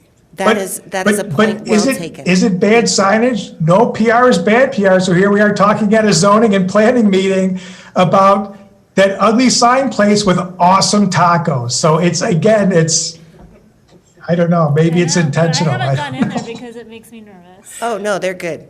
It's very good. The sign keeps you Point out. well taken, Patrick. Thank you. I'll have that I conversation think I with have to them. process this. Amy, you had something you wanted to say? I was just wondering, I mean, I know Reed versus Town of Gilbert is, you know, you cannot regulate content. I'm wondering though, could we regulate, like, you cannot use spray paint, you must use paint, and if that might, I'm not trying to be cute, but I'm wondering if you know, if you can regulate the type of material that people's fences are, and their driveways are, I'm wondering if you can regulate, like, the type of material that the sign is, and in this case, like, paint is okay, spray paint is not. Just an idea. That's where it gets complicated. That'll get difficult, because a professionally spray painted sign would not It's look like great. that. Yeah. And it is spray paint, so. Yeah, this is what I'm saying, that gets tough. Because that'd be like me painting your fence or a professional person painting your fence. It would look entirely different. But it would be painted. So again, just, you know, real quickly, we work in a lot of cities that want a more refined, I don't want to say sterilized, but they're okay with things being the norm and not unique. You know, they want districts to be national standard, whatever else. And there are some areas that want the charm, want the uniqueness, want a unique sense of place, want to be uniquely their community and sense of identity. And you take the good and the bad, and collectively, that's your charm. And I guess I would just err on the side of maybe not trying to regulate it at this point unless it becomes problematic. I don't know. I would never say that Canyon City would be classified as sterile. And that's my point. There's a real entrepreneurial charm to the businesses and the places in Canyon City. And part of that charm is, I think, some of the wall-painted murals and signs you have. You might like some better than others, but the collective impact of that community element sets you guys apart from a lot of other communities, and that's not a bad thing. Thank you. It's nice to have some opinions from those in your line where you work across the entire country and have a lot of experience. So it's nice to get that perspective. And thank you for the compliments to Canyon City. We appreciate that as well. I love Canyon City. Are we ready to move on? Let's do that. All right, so the next couple of slides here are more testing signs. So since we're going to be giving you these slides to review and take a closer look at, we'll sort of glance over them, skip over them at this point, but these are just multi-tenant signs, the two different kind of district groups. So again, just similar testing of this maximum sign area. So our next permanent sign type is the pole and pylon sign. So this is a sign that you would typically see along the highway. So we are proposing that these sign types be restricted to along the highway. So it would be a certain feet away from a highway you would be allowed to have a pole and pylon sign. We're also proposing that the maximum sign area and sign height for pole and pylon signs be less than that for the multi-tenant monument sign or the single tenant monument sign to encourage or incentivize the use of the monument sign over the pole and pylon sign. So we're not proposing that pole and pylon signs be prohibited altogether, but trying to incentivize or encourage the use of the higher quality or more aesthetically appealing sign types by allowing for more sign area. Our next sign type for permanent signage is awning and canopy signs. So these would be, of course, placed on awnings and canopies, restricted to awnings and canopies that are over ground floor windows and doors. And they could cover a maximum of 50% of that awning or canopy face. So next we have projecting signs. These sign types would be allowed in your more pedestrian-oriented commercial areas, so the neighborhood commercial, downtown, as well as the open space and parks and recreation district, the more pedestrian-oriented areas. So currently, your zoning code allows for projecting signs with a maximum of 32 square feet and a maximum projection of 12 feet. And then in the downtown area, that maximum projection would be 6 feet if the building is right at the property line.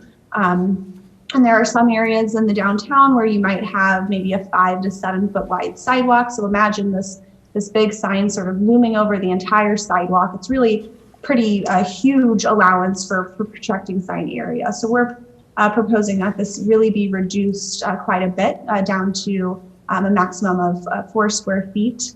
And then your maximum projection would be much more in line with the type of pedestrian-oriented signage that projecting signs are really meant to be. So next up, we have permanent window signs. So there would be a allowance for a certain percentage. I believe it's 25% of the window area to be covered in a permanent window sign.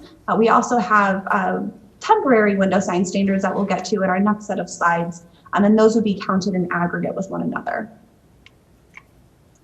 So last but not least, for our permanent sign types, we have on-site traffic directional signs. So this is actually one type of sign that we still can regulate based on content, and that's because it's specifically for the protection of public health, safety, and welfare. So imagine you're driving in a parking lot and you see a one-way traffic this way, maybe an exit-only sign over there. So those would be considered your on-site traffic directional signs that are necessary to ensure the safety of the pedestrians, of vehicles as they're navigating a site. So those are proposed to be allowed as required for safe navigation. Any other questions on permanent signs before we move into our temporary sign types? Alrighty. So for our temporary sign types, we have proposed several temporary sign types that would not be content specific. So currently you have some content specific temporary sign types for, election campaign, garage sales, yard sales, real estate signs. So all of those had to be eliminated and made much more sort of broad or neutral in their nature. So our first several temporary signs would require a temporary sign permit. So those that wouldn't would be the sandwich board sign, post sign, and yard sign. So first, starting off with the wall-mounted banner sign. So these would be allowed to be a maximum of 2.5% in your lower intensity districts, up to 5% in your higher intensity districts of the total face of the wall. So as you can see in this upper graphic, that would be sort of a secondary permanent or temporary sign along a facade, or in the case of the bottom graphic, as a new business is moving into a new space, they might not have gotten their permanent sign yet, so they're using that temporary wall-mounted banner sign in the interim. So next we have ground-mounted banner signs. So these would be allowed to be up to a maximum of 32 square feet, and then we would have standards for where they could be located and how they would need to be maintained. Next we have feather signs. These would have a maximum square footage of 16 square feet, a maximum height, I believe, of 8 feet. And again, they would have the same standards as the ground-mounted banner sign for their location and their maintenance. Next up, we have the A-frame or sandwich board sign. So this is the first temporary sign type that would not require a sign permit. They would be allowed to have their sandwich board sign out during their hours of operation. There would be restrictions on how far away from the front door of the use it could be located, where in the sidewalk it could be located, ensuring that there's still plenty of width along the sidewalk for pedestrians to walk along it, and still have that the visibility of the signage that a lot of, especially downtown businesses, enjoy. So next we have our temporary window signs. So as we were going through the final few types of permanent signs, we discussed the overall percentage of window sign area that a permanent sign could cover, and that was 25%. And then that would be counted in aggregate with our window sign area, which has a maximum of 30%. So if I'm a business and I want to max out my window sign area at that 25%, I would still have 5% of my window area left over to utilize for temporary signage. And then our last two temporary sign types also do not require a permit and would be allowed in your residential areas. So this post sign is really meant to capture a lot of real estate type of signage. So you'd have a maximum height of 6 feet, a maximum sign area of 4 square feet. And then for yard signs, for yard signs, you would have a maximum size of 3 square feet, maximum height of 4 feet. And that would capture a lot of the miscellaneous type signs you might see in residential areas. So whether it's your campaign election signs, your booster signs for your kids' football team or soccer team, any type of temporary signage you might see in a residential area really could get captured under that yard sign category. So any questions on temporary signs before we move into our next slide?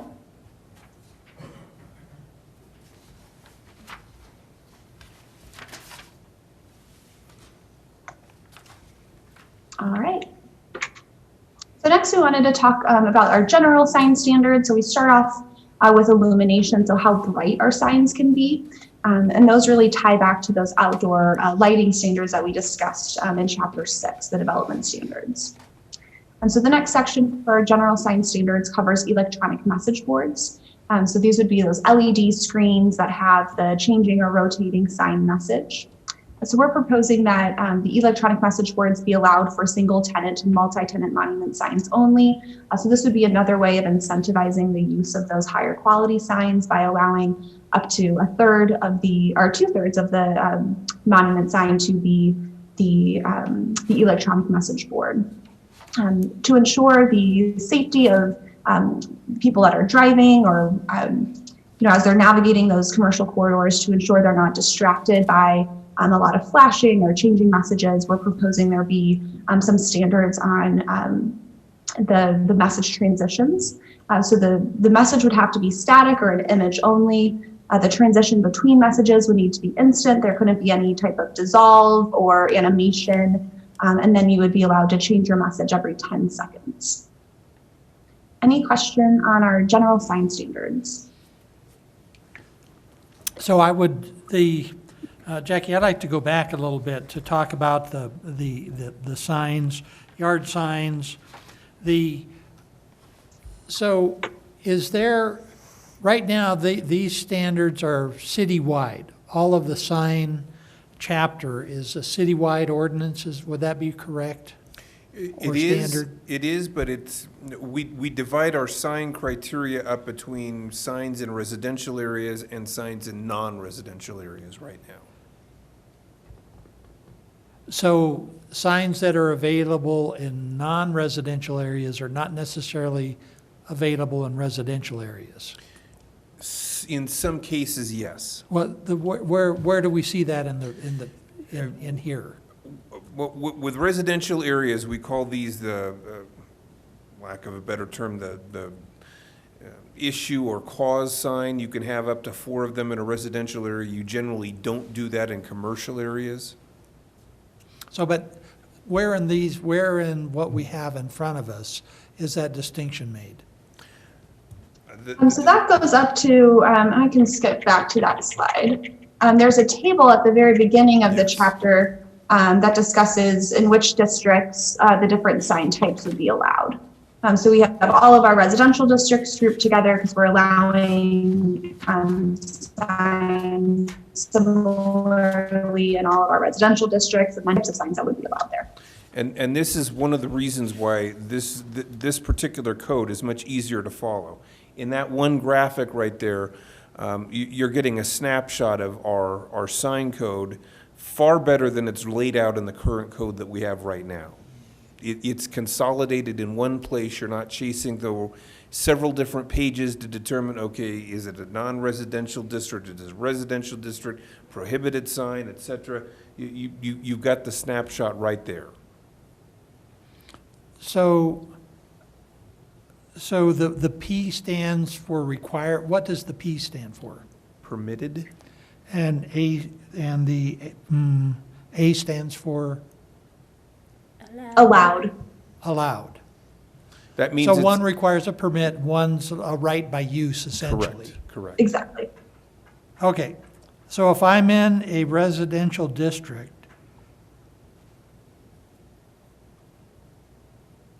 I can put up a single tenant monument sign.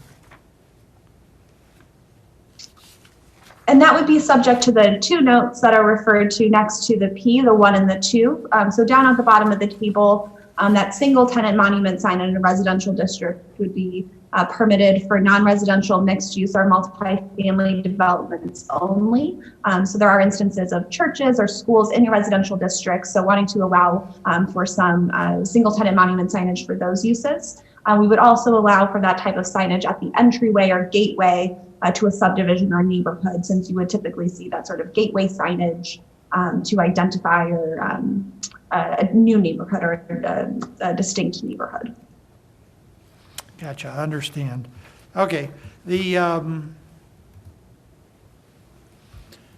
and existing signs would have to come into conformance with these regulations once passed? That would be up to council. Do you want to treat the existing signs as legal non-conforming until such time as a change happens? Or do you want to mandate some sort of an amortization schedule? I'm sorry, you can't do that second thing.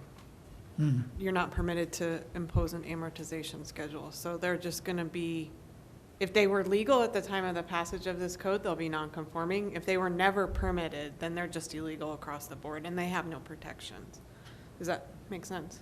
And so, yeah, so if they've never applied for a permit or received a permit, then they're illegal no matter what. Yeah, they're illegal today. Yeah, illegal today. But if they have, then they would be legal, non-conforming until such time they were Yeah, changed. non-conforming, yeah. Because there's no Yeah. illegal non-conforming, it's just non-conforming or illegal, yeah, so. Gotcha. So Okay. would there ever be a time that we could have them changed? Yeah, so in the non-conforming section, Right. there will be triggers when the sign will no longer be protected. So Okay. let's say it's destroyed, then it has to be if they're going to put a new sign up, it has to be built in compliance with the current sign regulations. Is that under the general sign standards? Conforming part? No, if it's destroyed, I mean, those types of, I think it's in the chapter 11, or title, no, chapter 11 in the nonconformities, but I'm not positive. Jackie Okay, probably thank knows you. better than I do. thank you. It would be located there, yes. Okay, thank you. All right, any other questions or comments? Sounds like we're ready to move on.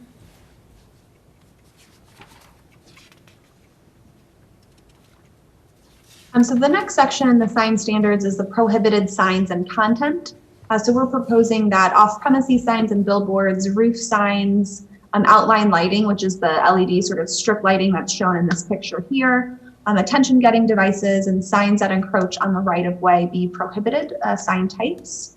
And then for prohibited content, all of the prohibited content is based on case law. So we do have a standard or backing in order to prohibit this type of content. And it's really, indecent and immoral in nature, incites unlawful activity, contains fighting words or defamation or presents a clear and present danger. So these are all sort of very standard areas where the city is allowed to prohibit that type of content. There's a lot of case law to support that. Can you give me an example of an attention-getting device? Sure. So if you think about like the wacky inflatable arm man, you'd have that would be considered an attention-getting device. Those big inflatable animals that you might have on roofs, that would be considered an attention-getting device, and that would be included in the definition. Thank you. I have a question about following up on that. What if it's a flashing, blinking electronic light?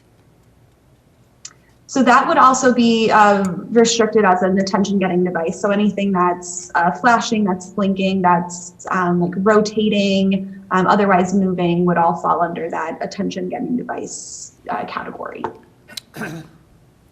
So I do have a question. The Rotarians have a very large inflatable duck. Well, now the Lions have a large. Is it inflatable prohibited lion. or not under these regulations? You put it on a For rooftop. What they do is they take it around to different events, like a farmer's market, and put it up there. Would that be, is that prohibited under this code? It would not be. Signs at special events are proposed to be regulated a little bit differently outside of the sign ordinance, since it's difficult, at a farmer's market to say within the sign ordinance exactly what the signage needs would be for those types of temporary special events. So there would be an allowance within the temporary use permitting process to detail the types of signage that event would require, and then that could get approved with the temporary use permit. And it's important to remember, at a special event, it's got a finite period of time it's going to occur, and then it and the inflatable duck goes away. Sure, I understand. I just Swims off, or? want to make sure I Flies understand. off, I don't know.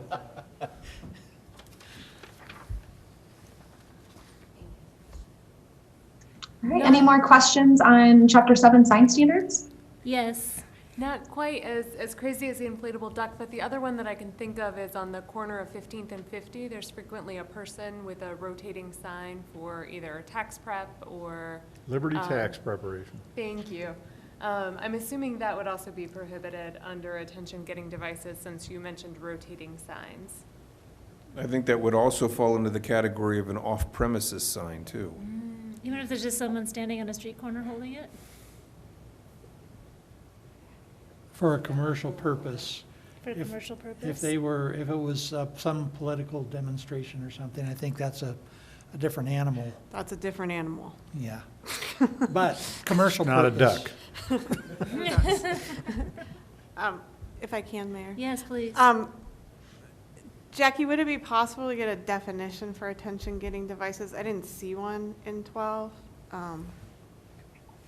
I think I'll be sure to add one in. That's a good Okay, catch. yeah, I think we need a little guidance on that. And then one thing I want to throw out to council is we have signs which encroach on the public right-of-way, but we've also had issues with signs on city property, which is not the public right-of-way. And because we've had this issue come up several times, I think we should think about including signs which are on city property without the city's permission. So you're saying like political signs that people just put on, like the in park front of across City the street. Hall? Yeah. It doesn't have to be political signs. It could be a sign that says anything, right? It doesn't matter. It's just, you don't have the city's permission to put it there. That's really the key. So I don't care, it doesn't matter what it says, but, so I would suggest that as another prohibited sign you might want, so. Because we do I know you get them on the medians too, but outside the public right of way, you probably want that, so. We get that question every election cycle in the city, so. Is that okay with the council and the commission? Yeah. Okay. Thank you, Catherine. Did we hear an answer to Amy's question? Yeah, that would be illegal. So Gary's pour painting sign has to come down? Yeah, it would, well, I think what Patrick's point was, it would be an off-premise advertisement, because it's not in front of the Liberty Tax, I'm guessing. It's technically in right-of-way, where he stands and does that is technically in right-of-way. But I think also, it goes to that attention getting, and I think we'll need to look at that definition closely when it comes back to you to make sure it kind of generally covers the type of signage that you want to include. That upsets me because that's that guy's main source of income. Well, you don't have to prohibit it either. That would upset me. I know, it's just that one guy, I Yeah. think. Or gal. We haven't passed it. Yeah, lately it's been a gal. So, I haven't seen him out there in a while. They have 5 different people. his health has been bad, yeah. Well, he's out there periodically, but not that often anymore. He is pretty endearing. All right. We have a special sign case.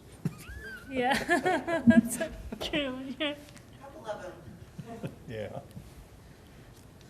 All right, so our very last section of Chapter 7, Sign Standards, is the Comprehensive Sign Plan program, or the standards for the approval of the Comprehensive Sign Plan. And again, this would be applicable to irregularly shaped lots that might not have the frontage that would be needed to allow for adequate sign area.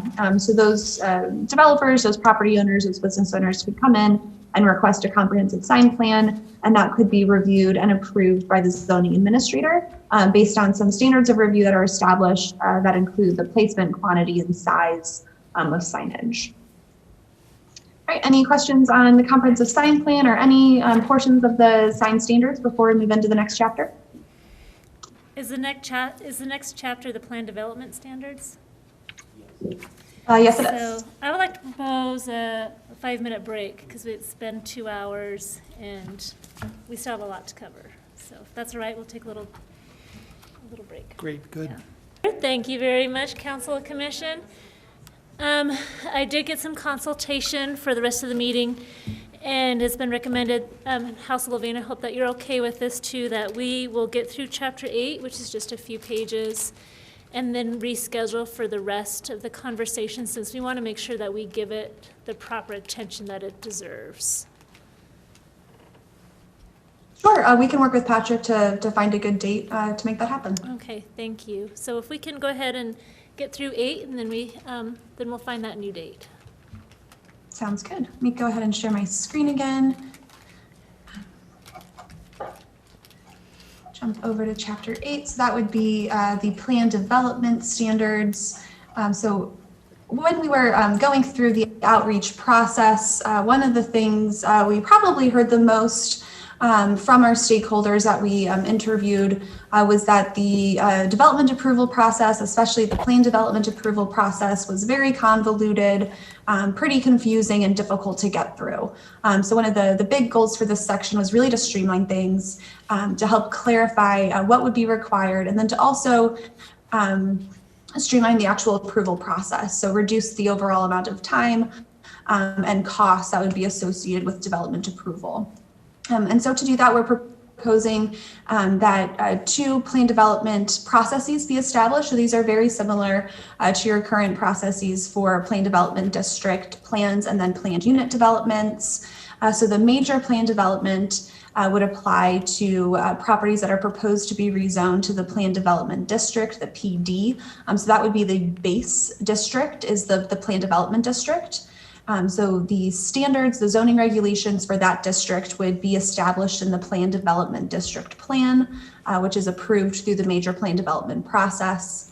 And that would only be applicable to sites that were 20 acres or more in size. So this is really meant to be a large-scale development that is unique in nature, that would require major deviation from your existing zoning standards.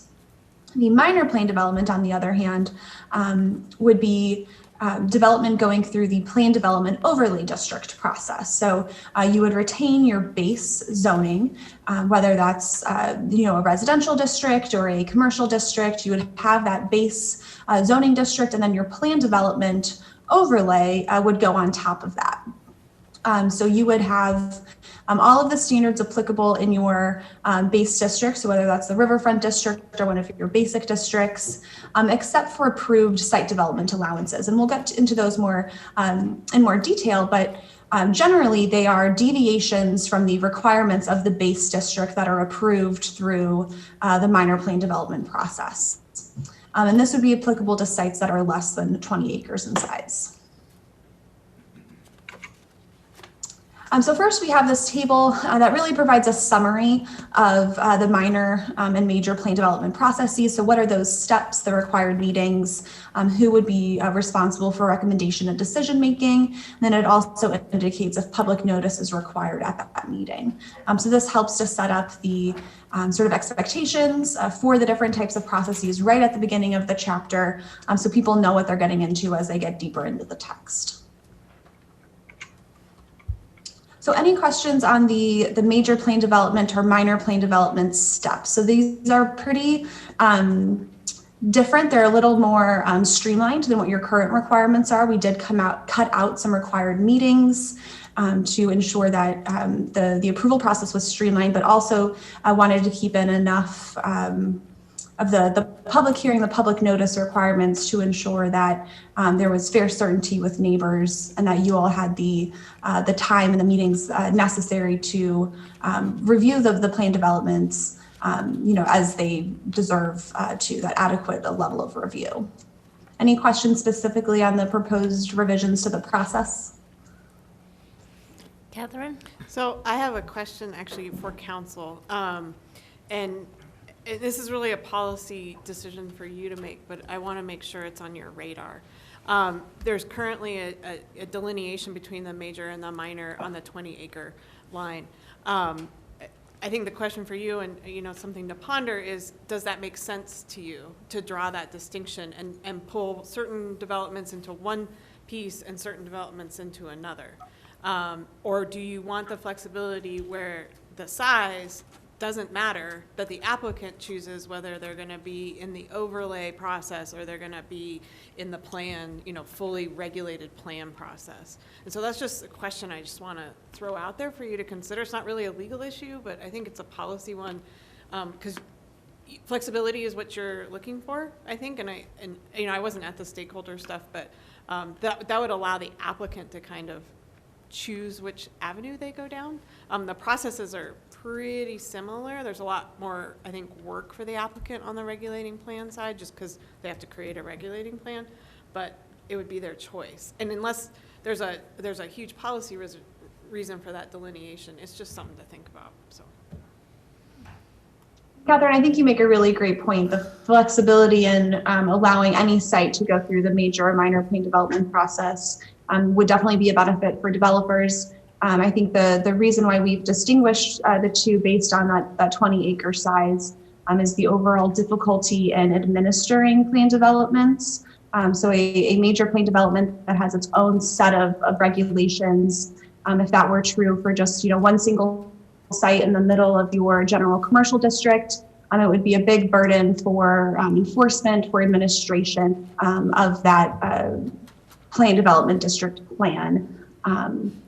So that is sort of the basis or the rationale between distinguishing the two based on the overall size of the site But like Catherine said, that's definitely a policy decision for you all. And we would be happy to change that, maybe tweak the overall number or eliminate that size requirement altogether if that's the direction you all choose to go in. Councilmember Gonzalez? So with that being said, I didn't think anything of it until now. Catherine, what would you say would be an example of something that would classify as one or the other, not based on the size? So I actually don't like the two processes. Okay. I like the one process, but I think Patrick's told me that you heard from your stakeholders and your developer meetings that they like an overlay process because it's a little bit simpler. Sure. So I think Jackie makes a really good point. You could have like a threshold minimum, like you can't be a PD period unless you're at a certain level, and then maybe not delineate between major and minor and let them choose beyond that. I don't know what that good minimum is. That's really a planning question. But Yeah. that might be another alternative, so. I'm just trying to figure out for discussion's sake what. Sure. So a planning question. What's your opinion, Patrick? The difference between the major and the minor? I struggled with this when we were working on it with Jackie as well, under the guise that, okay, if we're talking about our current PUD overlay versus a full-on plan development district that's customized bespoke zoning for a particular piece of property, the size limitation, it may feel arbitrary, but I'll give you an example. If someone has assembled some property, some lots on one of the streets in the CB Central Business District, and what they want to do is do row house townhomes, for example. They can do a PUD overlay for those lots along that one side of the street that would allow them to tweak their side yard setbacks so they could have party walls in the row house townhomes. They could tweak it so that they're allowed to do ground floor residential as opposed to only above ground floor residential. They can tweak those as an overlay, and that's a simple option over an existing central business district zone that's easier to do than a full-on custom zoning. For instance, let's say hypothetically we have someone that's got an infill piece of property that's 140 acres and there may be some historic structures on it, but they also want to add all kinds of differing residential, differing sizes and types and styles.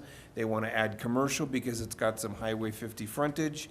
They want to have parks and a rec center. Those are a lot of different land uses to fit onto one piece of land, and therefore they're probably going to want to create their own internalized zone for this, which is why it would be what we currently call our planned development district, but under this would be a major planned development. So again, I don't know that it's an acreage question. I think it's a functional question of what is it they're looking to do, and that'll push them one way or the other in most cases. So what would be the downside to the 20-acre issue? The downside Other than the is- lack of flexibility, so to speak. The downside is if maybe you have a 50-acre piece of property that you only want to take your underlying R1 zone and tweak something about it, that's an overlay. Okay. So the 20 acres could be arbitrary. It could be perceived as arbitrary.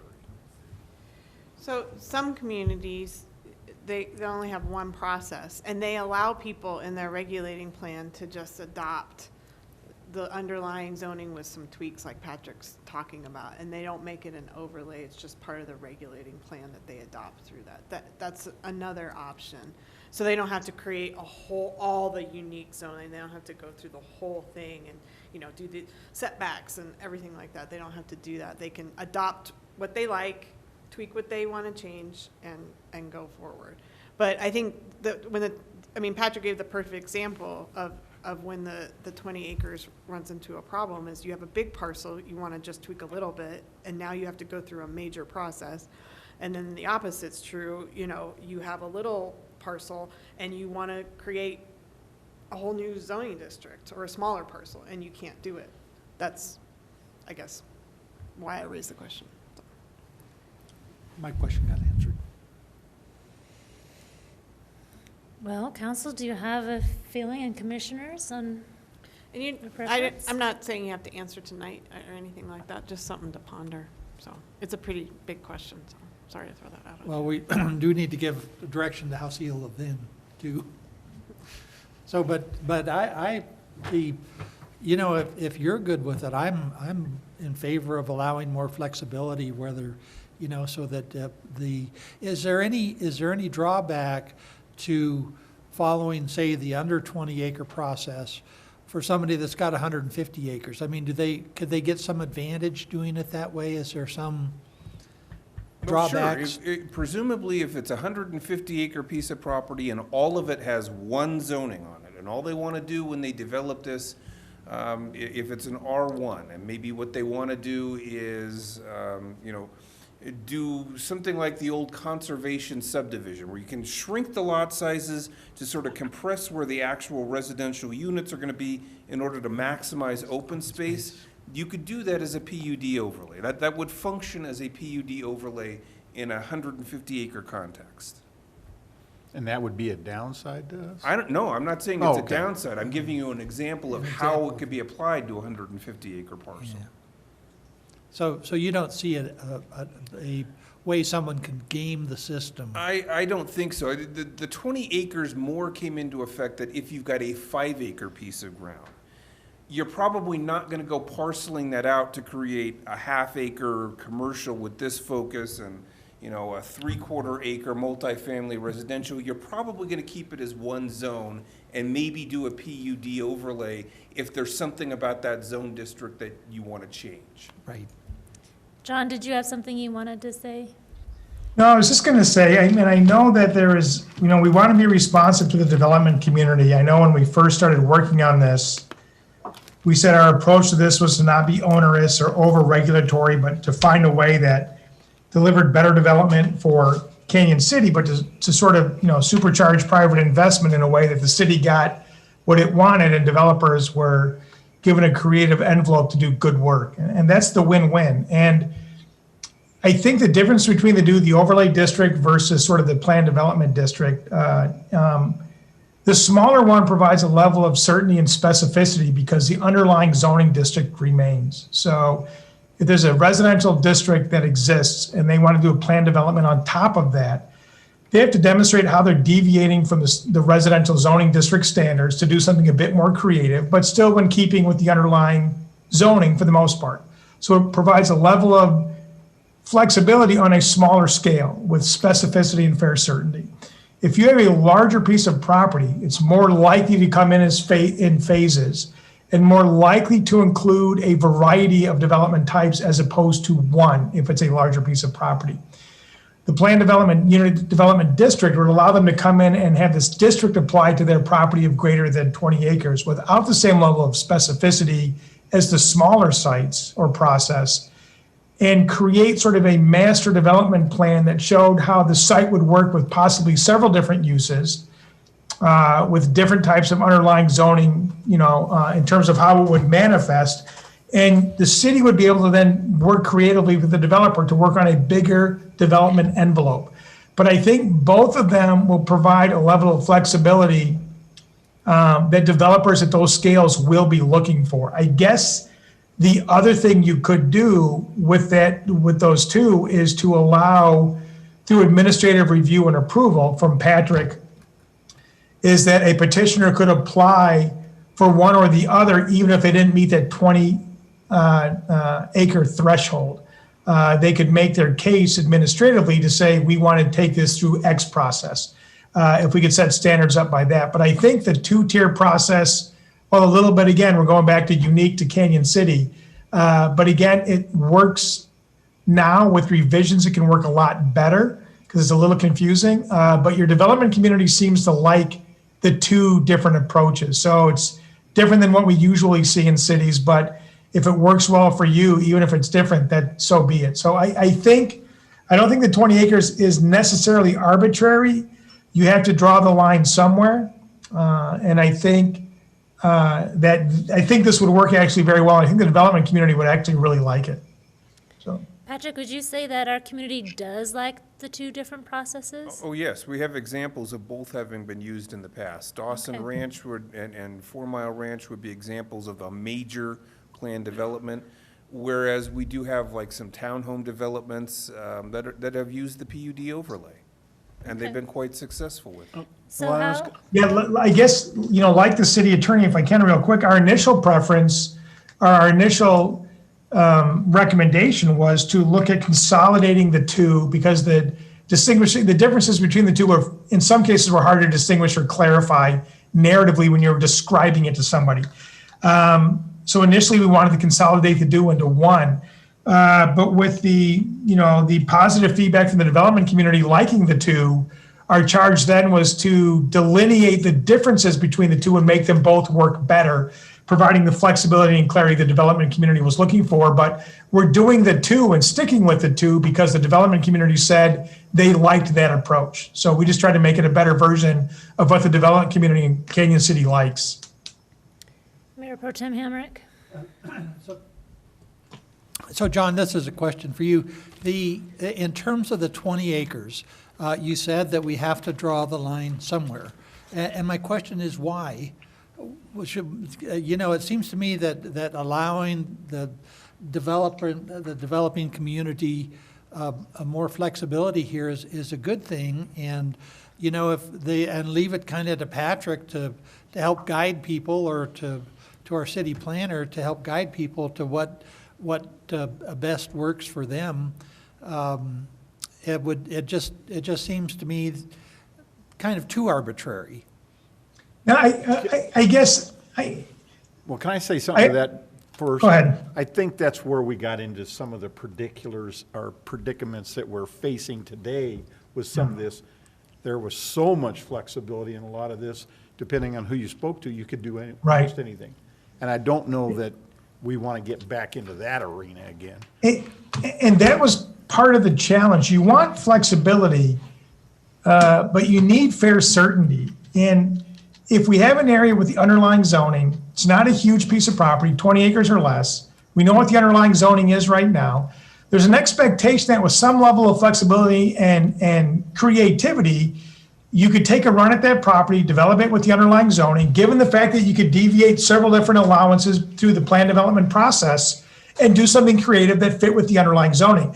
On a larger piece of property, you have a bigger envelope with which to do something that might be out of the norm or fair certainty of the underlying zoning district. So I don't think it's arbitrary. Most cities that we work in will have a plan development process be triggered by one of three things: the size of the development, the geographic location of the development, or the type of use. And they have these triggers in place because of either the sensitivity and responsiveness that is required from a development, or the size of the development would trigger a significant impact. For example, any development in a historic downtown has to be approved by a planned unit development.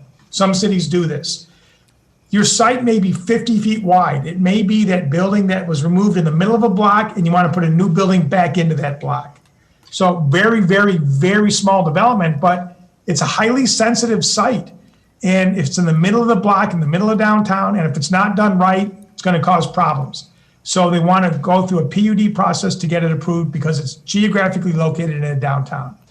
Some cities might say anything above 20 acres has to be a planned development district, because anything above 20 acres, even if it's straight zoning, is going to have a big impact in traffic, in light and air, in circulation, in stormwater runoff, something. And we want to get a look at this beyond just as of right approval or permitting. So if it's above 20 acres, we want to see it. Jackie and I have worked in towns where that trigger is 5 acres, where that trigger is 20 acres. I live in a town where that trigger is 20,000 square feet. And they're not arbitrary. It's what is considered to be an impact sizable area in that community. Here, what seems to work well is the underlying zoning as a base from which you deviate through allowances. That's the 20 acres or less.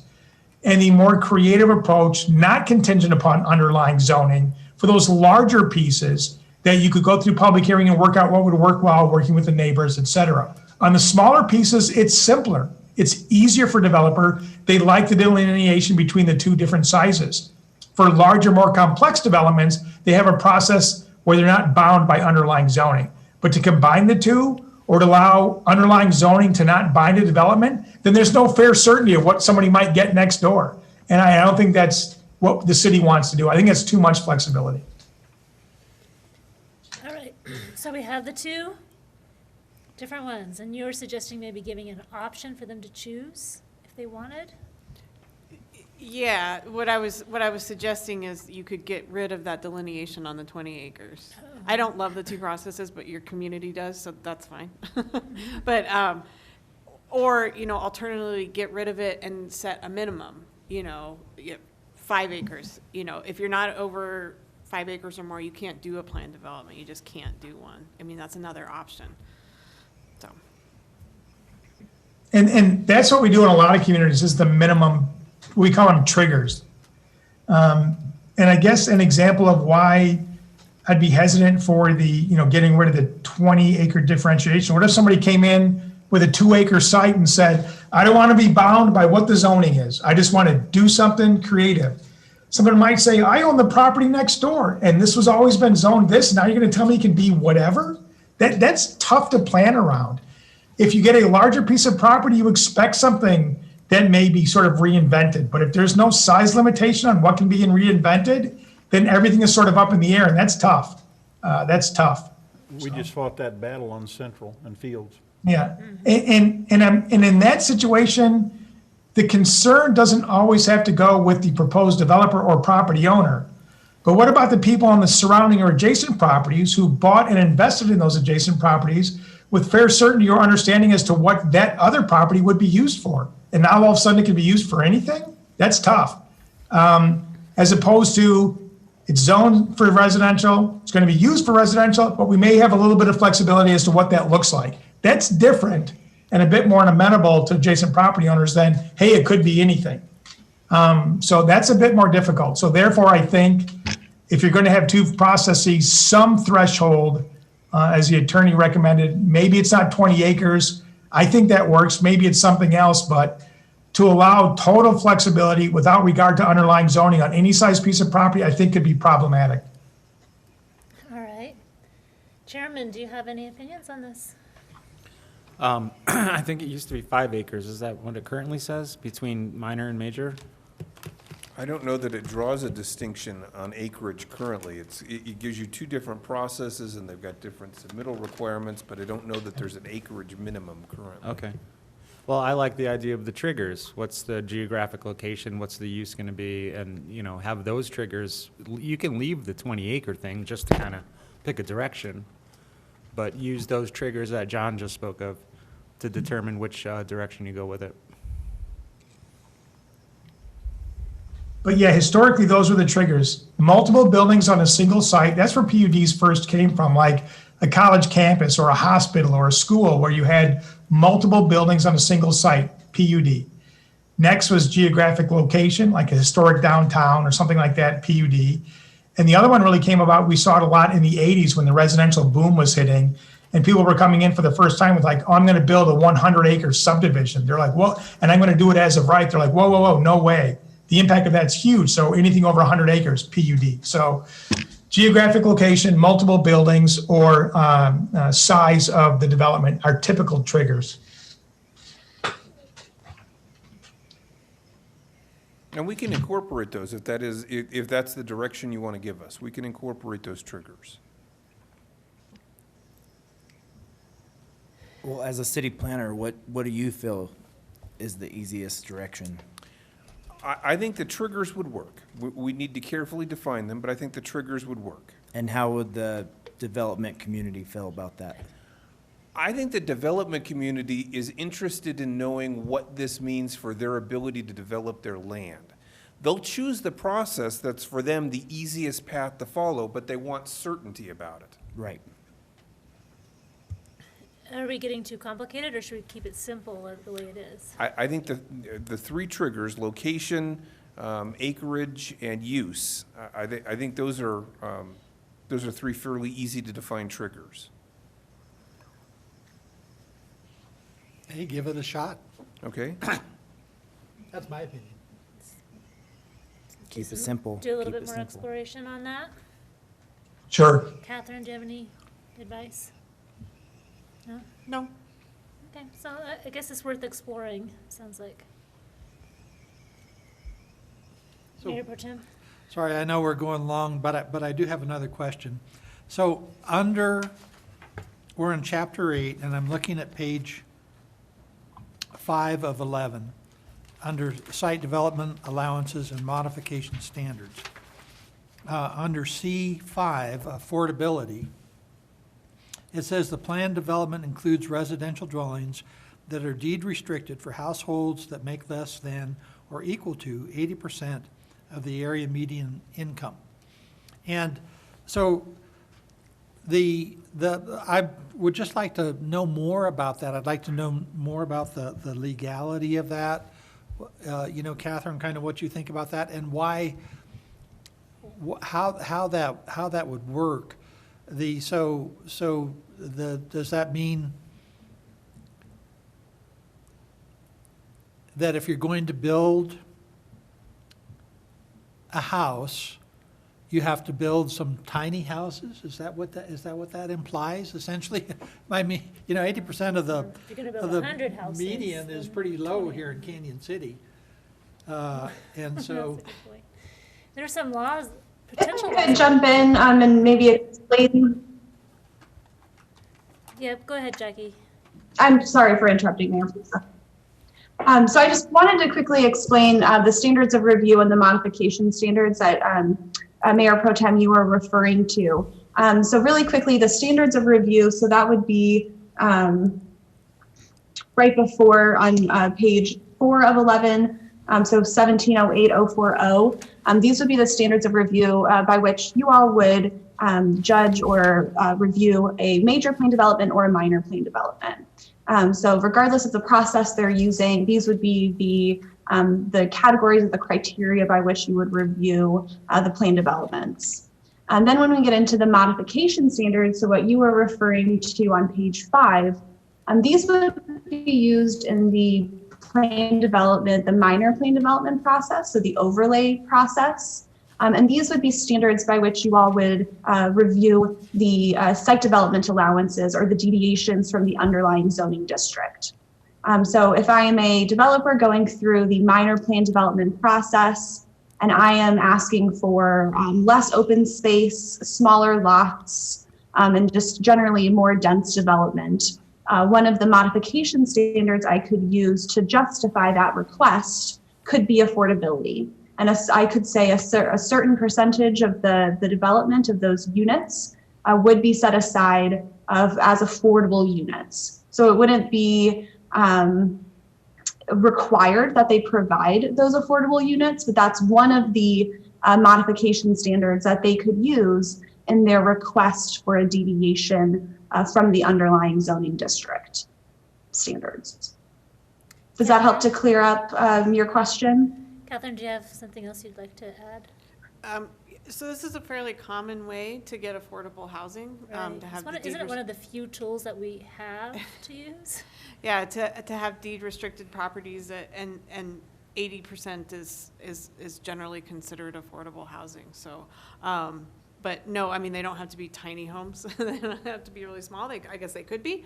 But yeah, from a legal standpoint, this is fairly common in affordable housing. And standard. wasn't there some legislation that was potentially going through the state capitol that addressed This legislative criteria? session? Yeah. Oh, possibly. I can look and check on that for you. But how does that work? So if we have a development and we have households in the development that are deed restricted for people making less than 80% of the median income, which in our case is $40,000, that would be the figure. We have about a $50,000 median income. That means $40,000 deed restricted for those people. So how does that work? The developer has to build a house that the payments on that house on a 30-year fixed mortgage can be afforded by a $40,000 salary? But we're currently doing that right now We are. on North Reynolds. The self-help homes, That's what that program's all about. Well, it's kind of like what the Holiday Inn has done too with creating housing. I'm just trying to think, because you were at that meeting too with the developer, and they were talking about this and having that percentage and how they, I'm trying to remember how, can you help me out on this? How they enforce that and make sure that they don't just sell it to somebody and then it turns around and. So ultimately, the city enforces it. They don't, Okay. they don't stay around and enforce it. Ultimately, the city enforces it. And so it has to become part of an affordable housing pool. And so the person applies and they get, special fund, or, funding and financing for the home if they need it based upon their income. And it stays in this affordable housing pool. And ultimately, the city has to ensure that that house remains with someone who qualifies for it. So it's a burden on the city to have to enforce and keep track of. Is that something that could be done together with like UCOG? Because they already kind of do, like you said, they already kind of have programs like similar to that. Yeah. I mean, we can work out agreements with other entities To enforce it and. And I guess the important thing about this, what you see on the screen out here, affordability is one of them. But if a developer to come in and use the plan development process to modify and get relief from the underlying zoning requirements, there has to be some public benefit derived from the development that justifies or provides rationale for giving that developer relief from the standards. So if I want smaller lots or increased density in my multifamily, what's the city getting back? And they might say, well, I'm part of my development. There's a big need for affordable housing. The comprehensive plan said it. We heard it at every public outreach meeting. This is a mechanism through which the city can accommodate or help facilitate the development of affordable housing. I'm a developer that specializes in residential market and affordable housing, and I'm going to use your PD process. I want slightly smaller lots and a little bit higher density. And if you can give me this relief, I will provide affordable housing to further your goals and objective of the comprehensive plan in providing affordable housing.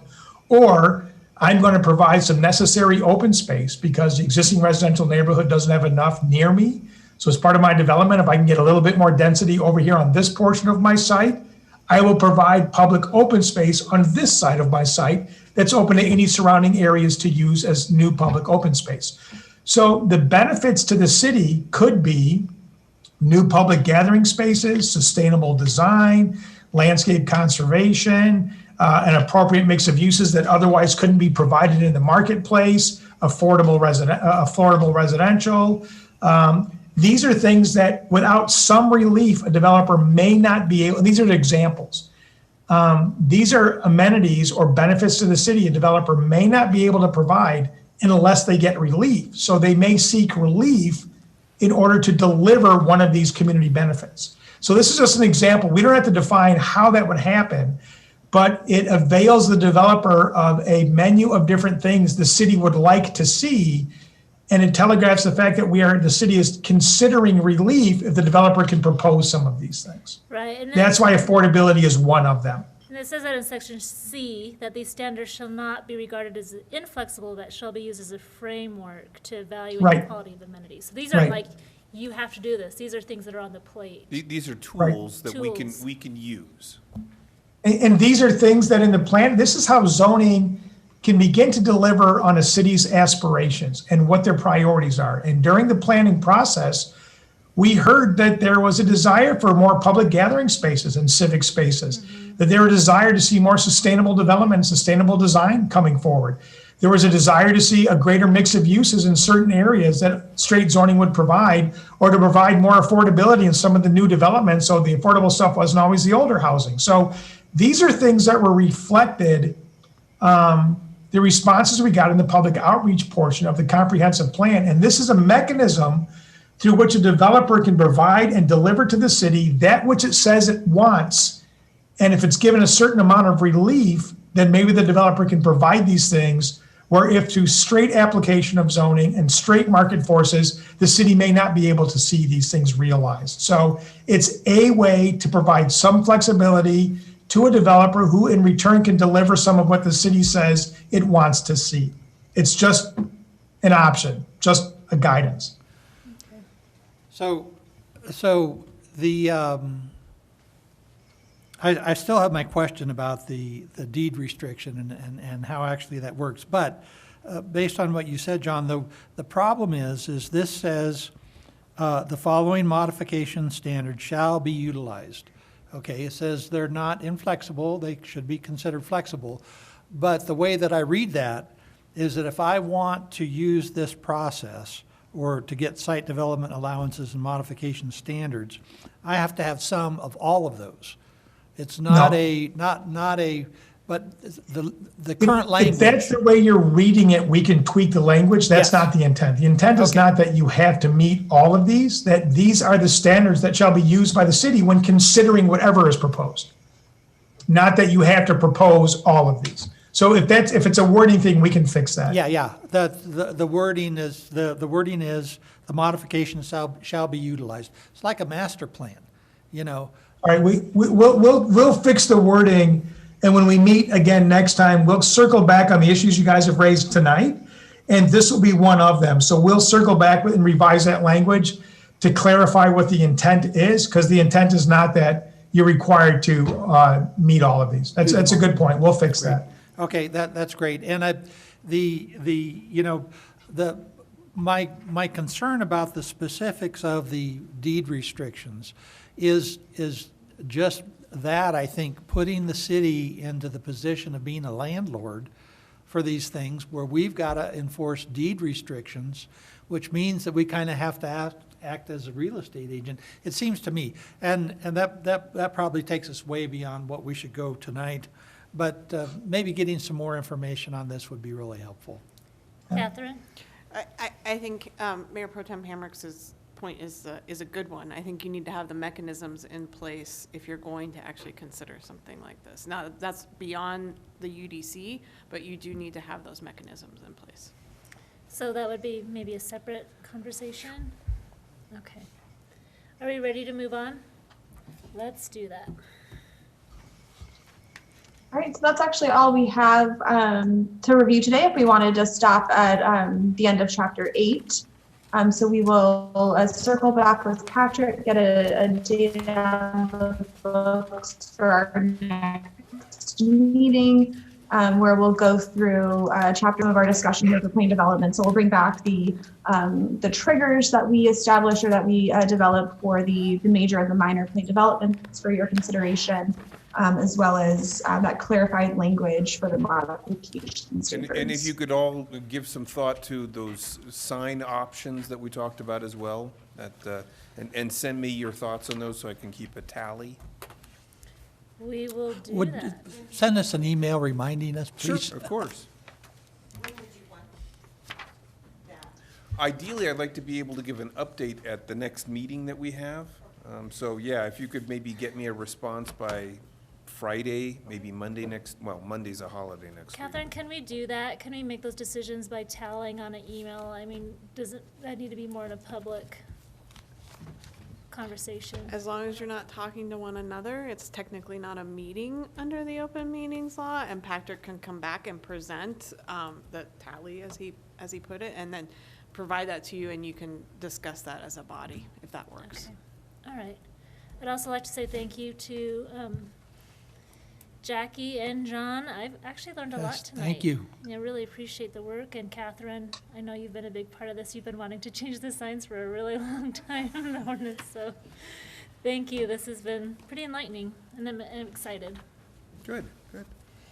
And I guess I just want to stress, it's some of the stuff isn't easy, and there is no silver bullet. There's no one way to do this. Every town lands on what works for itself. It's seldom what the next town is doing. And we made good progress, and we'll get through this, and we'll make sure whatever comes out is right for Canyon City, and that's what's important. So, Yeah, we appreciate the flexibility. That's great. That's what we're looking for. So thank you so much, and thank you, commissioners and council too, for your long evening tonight. This meeting is adjourned.